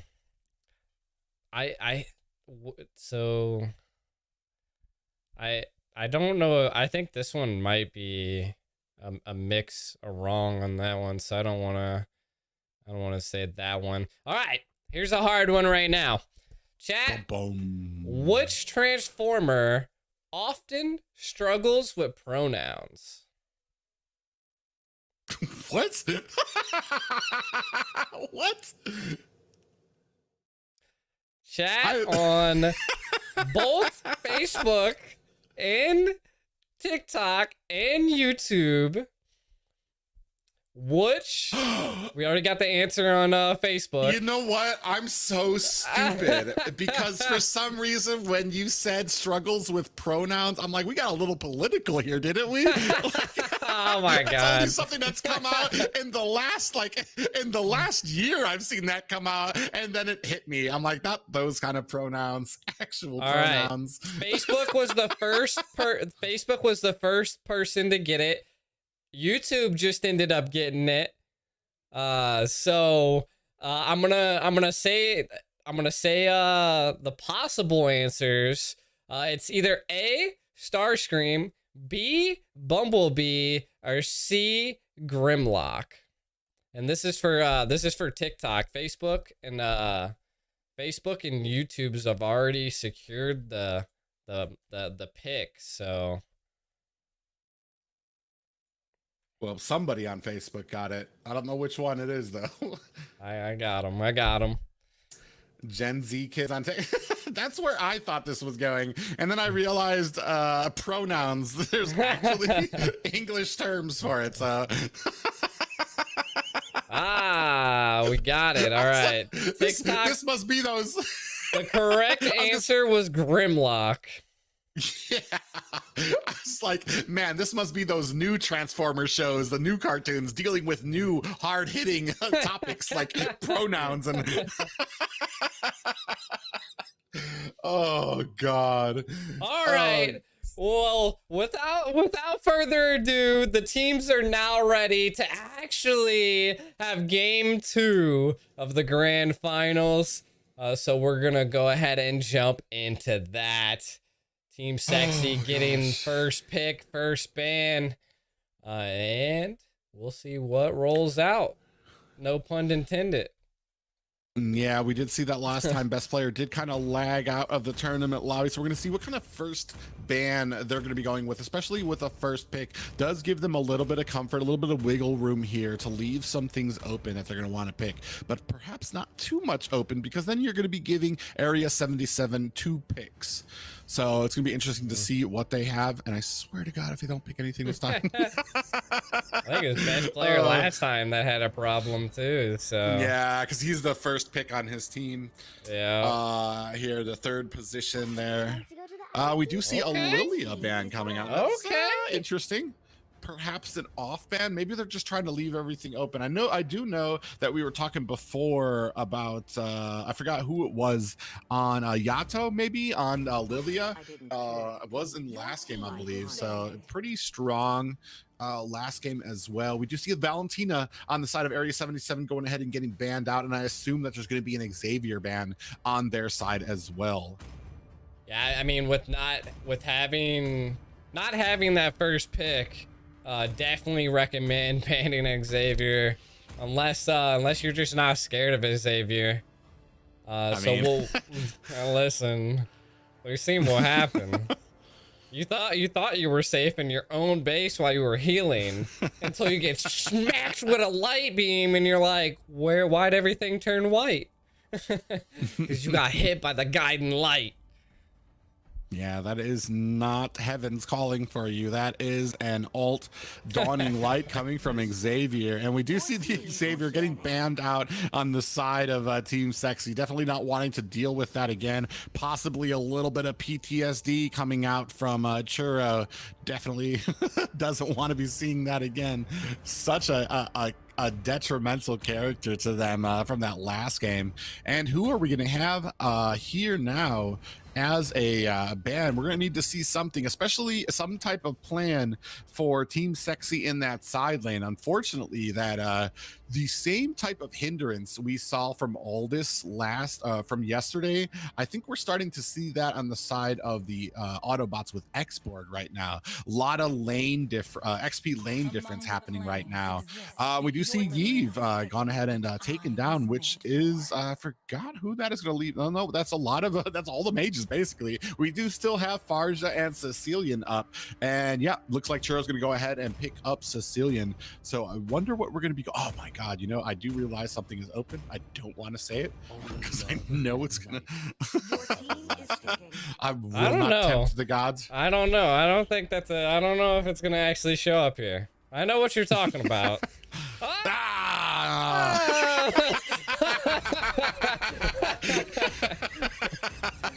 Oh my God. Oh no. Hopefully there is a plan for Julian. He has been a menace. I know he doesn't have exactly the greatest win rate right now in NA, but as we've seen in this tournament, man, he has been a menace right now.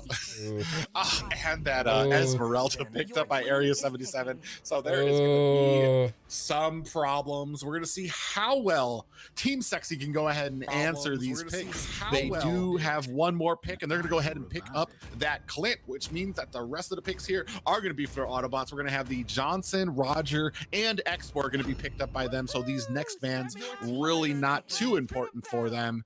And then depending on what we're going to go with here. Oh yeah. And then, yeah, the next bans don't matter for Area 77 as well. So everybody here already knows what they have to pick for their compositions. You know what I'm thinking? Well, we already know what I'm thinking. Julian's going mid lane. Yeah. Julian is going mid lane. And this is the comp we seen Area 77 pull out earlier, which is something I've heard that is in the works overseas, is that a Julian mid lane. And we've seen how well it worked. Yeah, just a lot of damage and CC that can be provided for him. He's just a jack of all trades right now. So strong, and like, man, unfortunately not really much open. Maybe I would have considered not banning that Lilia for the Julian, but unfortunately it seems like Team Sexy did have their eyes on that Lilia game that was played in the last series and didn't want to see that. But we are going to see best player on this Roger again. Nicolette going to be shaping up with this Johnson. So we're going to see how this game shapes up. We already know what the picks are going to be. We have settled in. We have Churro going to be on the Sicilian. Gold is going to be on that Clint. Merciless going to be tying up that XP lane with Esmeralda, and Yato on this Julian. Which team is going to come out on top? We are about to find out. Team Sexy on the Autobots, Area 77 on the Decepticons. Who will reign supreme? This is the grand finals, possibly the last match of the night, but can the Autobots extend this to a game 3? I'm hoping grand finals. It's looking a little dicey because I know what type of combo they're pulling out here, and I'm not sure if a Sicilin is enough to combat a Julian. So Autobots, roll out, and I will never give up on you. Never gonna give you up. But we're gonna see, especially with how fast I want to say that Julian can traverse the map, especially in a fight. And we do see a moonwalking primate there from Popo and Koopa. We do see a duo lane down here. Looks like Nicolette's gonna elect to go ahead and help out the teammate here. Definitely not gonna want to see any shades of what happened last game. And we do know how strong Merciless is himself as an XP laner, but also on an Esmeralda, we're going to be looking for some trouble here. Yeah. Looks like he's going to go in, put on some damage, maybe a little bit more damage than Merciless was counting on. He's going to go ahead and activate that sprint, putting a decent amount of shield onto himself. Not really scared, it seems like. And a stun comes out for his efforts. Just a little handshake there. Let him know. Yeah, love tap. Let him know. And first blood going down to Marcutie here. Gals Cutie able to help him out with that duo lane. Unfortunately, Clint just got shut down there. First kill going over to Area 77 here, and that decent amount of gold being chunked off of this tower already. Man, Nicolette going ahead and throwing in that hammer, not able to do too much damage. Marcutie actually taking a pretty sizable chunk of his health away. That was kind of crazy. I don't think they're. Yeah, I guess I don't think he has enough time to even build any damage items right now. Yeah, that's just all. That's the main power of Optimus Prime, man. He's got a lot of muscles underneath that armor plating. That is the power of hope. Oh Jesus! Here we go. The potato actor. Merciless gonna go ahead and shut down this little push down at bottom lane. And we start seeing a little bit of a sizable push on the gold. He might be in trouble here trying to get away from Poggy. Is it gonna be enough? No, gold does go down as Yato provides a little bit of support. We do have 4 members here rotating onto this top lane. Is there gonna be a net? Nicolette gonna go ahead and kick rocks on out of there as this top tower goes down in the opening 2 minutes. Unfortunately, best player going ahead and gonna go ahead and trade that top tower for a turtle. Not really sure which one is the better choice here, but I'm definitely sure you didn't want to lose that tower and open up your jungle to that. Nicolette's gonna go ahead and activate this ult. Not sure if she's gonna be able to catch anything right now. Might be just going for a scenic view around the map right now. My wheels go round, round, round. No. Jesus. Zoom, zoom, zoom. Going ahead and checking around here. Yeah, definitely not right now. We do see them hiding off in this bush. Probably not going to want to stay inside there.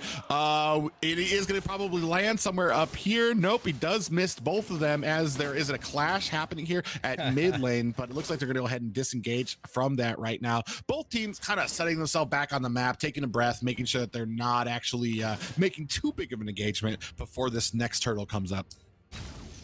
Yeah, no, Area 77 does really well at dodging that Johnson.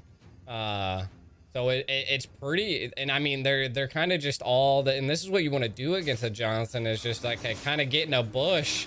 And then, but he does catch on the Gals Cutie. Gals Cutie gonna go ahead and disengage from that. Unfortunately, the rest of the team not ready, and I think that's why Nicolette was avoiding that middle bush in the first place. Didn't want to go ahead and land that ult onto the enemy team with his team not actually ready. And we see here he's gonna go ahead and miss them. Does crash into Yato. Is that gonna be enough? A pop-up, and then Gals Cutie's taken down quite quickly. Yato's gonna go ahead and disengage, but best player is onto him, thinks twice about going in there. We do see a Sanguine Claws and a pop-up onto best player. A lot of damage going on to him. Last Insanity goes on to Merciless. Merciless actually might be in trouble, does get taken out, and a lot of damage going on to Nicolette, who gets popped up and does go down for her trouble. Man, back and forth, a 1-for-1 trade there. Merciless and Nicolette paying the price for that engagement in their teams. Yeah, and I mean, we're looking at both teams. The Stool again just kind of duking it out. I mean, both have done equal trades, and I mean, even though Area 77 has taken a tower, like, they're still not doing too bad. Oh! Marcutie broke Nicolette's ankles. You can find him on the front ground somewhere there. Poggy going in on Nicolette. Nicolette actually might be in trouble trying to run away here. Best player powerless to help with the disengage is going to go ahead and try to dash away. But we do see Yato with the pop-up. Best player with nowhere to go. Does try to like and pounce out of it, but it is not enough for him to take away from this menage a trois of damage from the side of Area 77. This is what I was saying, man. But Yato's looking a little tough here. Ooh. Oh, yeah, man. Yato's gonna get it. Yato is so tanky, and with all of that regen he has, we do see an ult coming in here onto Green Tea, but that passive is gonna help him get away while the rest of Area 77 is gonna go ahead and turn their attention to the turtle here. Yeah, they're microing so well. I mean, again, both their middle and then left side turrets are already down. And so, I mean, we're looking at a rough go here. Xavier just clears that middle lane so fast that Sicilin doesn't even have like time to do anything here. So I just don't know if a Popo tank was what you really need when it comes to this side of things, but maybe it is. Maybe that was the key factor in all of this. Yeah, right now we do see Poggy coming in. He does think twice about finishing that ult. Nicolette and Green Tea here looking to set up on Area 77 is going to be enough. We do see it land onto Gals Cutie, taking a decent amount of damage. Pop-up comes in, and they are chasing down Yato. Gals Cutie might be in trouble, does go down, but is this going to be enough? Green Tea in the wrong direction, does get trapped by Yato, does get taken down. Unfortunately, best player trying to run, but gets caught by Merciless with that ultimate on Esmeralda, able to clean things up. Nicolette goes down as well. Churro is trying his best to get away. Poggy daring Gold to come out here and do some damage. And unfortunately, it is not looking too hot for Team Sexy. A 3-8 lead and a 4K gold lead in for Area 77 right now. Oh, Starscream's absolutely killing it right now. Oh my God. Yeah, definitely saving that ults and that damage, not really putting himself into hairy situations. Even in the middle of fights, they are catching Team Sexy kind of separate a little bit. We do see Gals Cutie might be in a little bit of trouble here. Does get landed on by Nicolette, but they're going to go ahead and use this opportunity to disengage. But Nicolette's just a little too slow. A pop-up on their hands too. Green Tea might be thinking twice about this engagement. Needs to get away. Stunned by Popo and Koopa, but this is not a fight that he wants. Churro! He caught slipping, trying to sneak past Area 77, but that speed, we were just talking about it, and cutting off the escape. We do see a Lost Insanity coming onto Yato. A lot of damage. Pop up onto best player. He does go down. Green Tea might be in trouble here. He doesn't have a safe place to go. He's gonna try to hide in the tower. We see Nicolette going on to Gals Cutie. Gals Cutie is taken down. Is Mark Cutie gonna sit here? He is. He's just gonna sit here and wait. Maybe try to get a free kill on. Nope. He thinks twice about going in after Green Tea. But man, what a fight. Merciless up here at the top, trying to take on both Churro and Gold. They have a sizable lead. So right now, this is basically shades of what we saw in the last series. Merciless, the unkillable here. I mean, he's just going to be sitting here, tanking abilities, and kind of like having his way with these lanes. Yeah, Merciless is coming in, almost has enough gold to not even have to worry about much on the battlefield. But there's 4 of them coming on Merciless right here. Yeah, I'm not sure if it's going to be enough there. Merciless going ahead and speeding his way out. Does kind of weave back in there. Not actually scared, but just trying to kind of maybe bait out abilities as the rest of the Team Sexy here going to go ahead and have to reset on the map. Yeah, this is, I mean, it's looking too good for Area 77 right now. Poggy does go ahead. Yeah, he finishes that ult, and then we do see a Lost Insanity, but not taking a bunch of damage off the Poggy. Poggy might be in a little bit of trouble. Yato landing an ult and a pop-up with that chains onto Green Tea, who's gonna have to go back to base, but man, they are trapped right now. Yato gonna go ahead and let them know he's trapping them in their base, and we do see that Gold is trapped by his tower, not gonna be able to protect it, goes down with it, and unfortunately, nothing is able to stop this Area 77 wrecking ball that is plowing through right now. We do see a little bit of a ride here. Green Tea and Nicolette just rolling by. Just kidding. Not trying to actually get a little bit of an engagement here. Oh, Yato might be in trouble here. Does get landed on. Are they going to be able to capitalize? They do take down Yato, and a little bit of a fight here. Maybe they're going to be able to go ahead and contest this blue. They aren't. The blue gets taken up, and they're going to go ahead and clean up these lanes. They have earned themselves about a 3-second breather. But as I say that, the Lord has spawned, and Area 77 is probably going to be looking to take that up. Yeah, no, I mean, this is only the first Lord, but it's looking really rough for Team Sexy right now. The Autobots are having a tough time today. They were doing so well yesterday, but now they're just they're falling apart. Yeah, unfortunately, a 7K gold lead in favor of Area 77. And then they have turned their sights to this Lord, not even going to wait for it to turn luminous. They don't even have an answer from the side of Team Sexy. So they're going to go ahead and take this and add a little bit more pressure to these already pushed in lanes of Team Sexy. Yeah. This is gonna be something else. I don't know. What do you think? I mean, they're just gonna have to defend. That's about all they can do. Not much you can do. You're going to have to be waiting for the enemy team to make a mistake. We do see that Merciless is going to come in here. Lost Insanity is locked on, but that is not the target you want. Merciless is so tanky, and a lot of damage going on to Green Tea, who's going to have to retreat. And unfortunately, we do see that the team is going to head and setting up these lanes to try to sink in a massive push here. Unfortunately, the top seems to be trapped in there. We do see Marcuti gets caught by Nicolette. Is that going to be enough damage? Marcuti able to safely flicker away. Lot of damage coming out. Green Tea puts on the Merciless, who's going to go ahead and put on those boots and sprint away. Nicolette trying to run out of the direction. Not really much gained by both teams there. A successful defense, but we do have the Lord marching in here at top. And Lycan Pounce is going onto it. And best player might be in a bad way here, Poggy, but Nicolette there to provide the support. A pop-up is missed. Nicolette is going to go ahead and be able to disengage there. Not sure if this Lord is actually going to be able to do that. We do see the Popo and Koopa. Gal's Cutie does go down. A lot of damage going on to the Lord, and an immortality has been popped. No, Poggy actually goes down. He didn't have immortality yet. And Merciless, Yato, and it looks like Granger are going to have to disengage here after the loss of that Lord and 2 players on their side. Wow. That was a good defense. I mean, that's what they really needed, to be honest. They weren't able to crack into the base with a non-luminous Lord, which they're just gonna have to lane and possibly not let the tower go down by just plain minions. Oh, a pack of Winions down here doing everything they can to take down this tower. Unfortunately, it looks like Area 70 or Team Sexy found them in time to go ahead and stop that little mini push down there. And looks like we're gonna go ahead and reset here. Unfortunately, that blue buff has basically just belongs to Area 77 right now. And looks like the rest of yeah, Team Sexy is gonna go. I don't think you want that, best player. This isn't the bathroom. It took a wrong turn. Unfortunately, took a peek and he was like, "Oops, wrong house." Yeah, and unfortunately, it's been just a game of dominance for the Decepticons today, whereas yesterday it was Autobots all the way. So we're going to see if they can rally something, and if they do, it usually happens toward the end. So it's going to be on Area 77 to be very careful about these final pushes. Here comes the moats.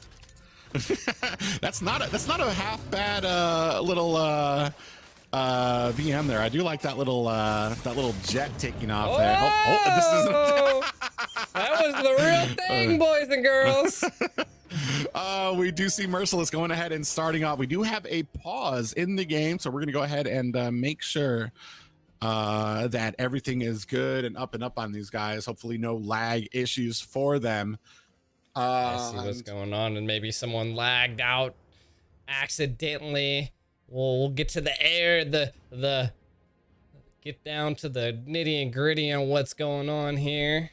Private, man, we see how the games are going right now. The Lord is up. They're possibly wanting to go for it. Yeah, and unfortunately, you're not at with a what was it, 5, 3, 7, 15. yeah, 7. I want to say about a 7K gold lead. Not much you're going to be able to do at the Lord, and even if you do kind of crawl in there and risk everything to kind of steal the Lord, Area 77 is not the team you're going to want to just go in there willy-nilly against. I mean, your best bet right now, unfortunately, is to let the Lord go, maybe macro up on all of your lanes and kind of try to hold the line against the Lord. Maybe even use this opportunity to go ahead and push out those lanes to make sure that you can't get those lanes all synced up and everything for the Lord to come through. It's gonna be on Sexy to make sure that they can hold that defense, while Area 77, if they make a mistake, and that's where Team Sexy is going to have to pounce on, and that's what's going to have to happen here, is they're going to need to make a mistake. Area 77 is going to have to see it, take advantage of it, and then run with it. And that's the only way that this game is going to be able to turn right now, because I mean, there is a sizable gold gap right now, and Area 77 is using it to the max of their abilities right now.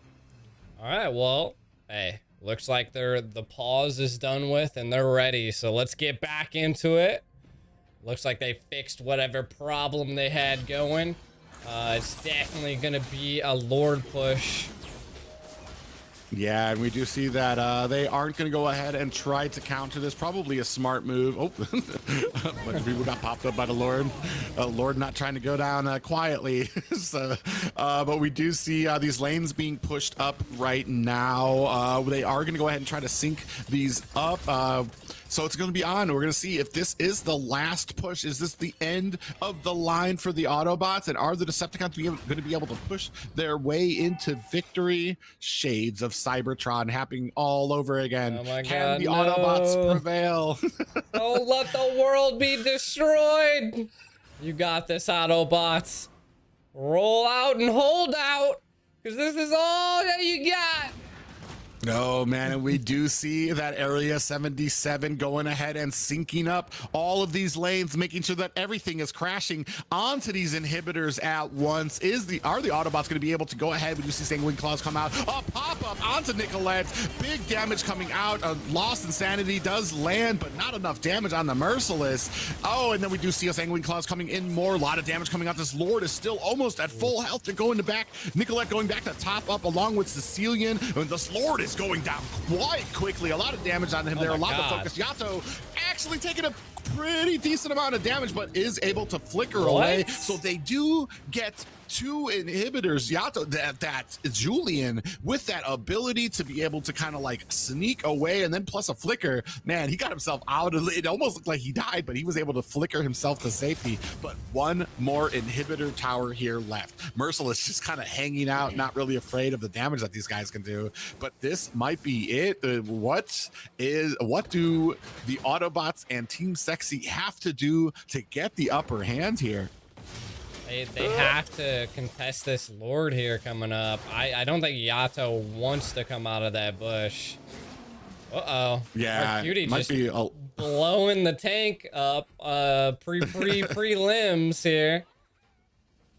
Yeah, unfortunately, it looks like they might actually have to contest it. I mean, honestly, at this point of the game, there's not much that's going to be gained from you staying in base. Yeah, they're going to be able to push into this last tower. So, I mean, honestly, I am not against a push or a counter into the Lord. Maybe even trying to get yourself set up so that you guys can go ahead and handle that. It's definitely going to be a make it or break it here. You know, like, it's just like the Lord's going to be coming up in like 25 seconds. I mean, you just don't know what's possibly going to go down. I mean, they got to zone the Lord out, but they can't overextend because, I mean, literally they have no towers down against Area 77. So they're just kind of in the choke. And we do see a little bit of a skirmish up at top, but it does seem like Poggy is going to go ahead and get himself to safety. The Lord has been started by Merciless and Yato. I'm not sure if this is a bait. We do see a little bit of an ult coming on to Green Tea. I assume that was just from Poggy to get a little bit of vision and know where the enemy team is. It looks like they're not going to go ahead and contest it. They want to fight this out at the base. I mean, a smart decision, safe, but unfortunately, I mean, just like trying to counter, it's going to be a 50-50 roll here. You're basically banking on Area 77 to make a mistake here, and they have played a pretty flawless game here thus far. Yeah, I mean, they're definitely trying to hold out as much as possible. Everybody is getting in, locking into their last items here, so this is gonna be, it's either gonna be a hold it all or make it and break it. So yeah, I feel like if they cannot stop, like this is going to be the push. This is the make it or break it for the Autobots and Team Sexy here. They do have Cecilion here. They do have Nicolette. They do have an immense amount of clear. So that might be something that can happen, that can go in their favor. So we're about to find out here. Oh, a decent amount of damage, but still not enough to take them down. They are latching onto the Lord. Lacho comes in looking for a pick. Oh, and we do see Esmeralda coming in onto Nicolette and Churro. Last tower does go down. Lord is coming in, but he is going very quickly. A lot of damage coming down. Pop up onto best player. Green Tea is going to come in there. We do see Nicolette coming in with an ult. Yato putting on the damage, and we just Esmeralda. Immortality has been activated, and another kill. Mark Cutie goes down. Merciless goes down. Gal's Cutie trying to finish off the base. Is it going to be enough? Wow. It isn't. Decepticons take the core. GG for the Autobots, and unfortunately Team Sexy not able to withstand the onslaught that was Area 77, victorious, and the Transformers event champions is now Area 77. Dude, they took out two people right there at the end there, the Sicilian did, and I was absolutely surprised they were able to put enough damage on that base to take it right there. So yeah, with all the minions there was just a ton of damage being done. It was just kind of crazy. Oh man, Decepticons victorious, a clean sweep for Decepticons today, yep. All day today. Yep, definitely it's been OP. GG's, congrats to the Decepticons taking home the trophy for the Transformers event. Man, both teams duked it out here. I think at the end of the day, the Area 77 just had the better micro and macro, man. Yeah, and then unfortunately, yeah, even showing that even with the Decepticons, who yesterday a lot of people were starting to put the favor into the Autobots because they felt like that Granger and that Oldest combination was just too much. But we did see that. I mean, man, if you have that strong side lanes, if you have that strong mid, it'll be able to carry your games no matter what type of picks that you have here, and just proving a little too much for the side of Sexy here with just taking a little too long. They didn't really even make it to the end game to where Cecilian and where Clint were able to pop off. We did see at the end, right at that last bit, Cecilian was able to start knocking down people. Gold was able to start taking down a few people, but by then it was too late. Lord was knocking on their core, and there was nothing that they could do to go ahead and stop that final push. GG to both teams, though. A hell of an effort, especially throughout the past week, all the games that they have played to finally reach the finals here, and then the victorious Area 77.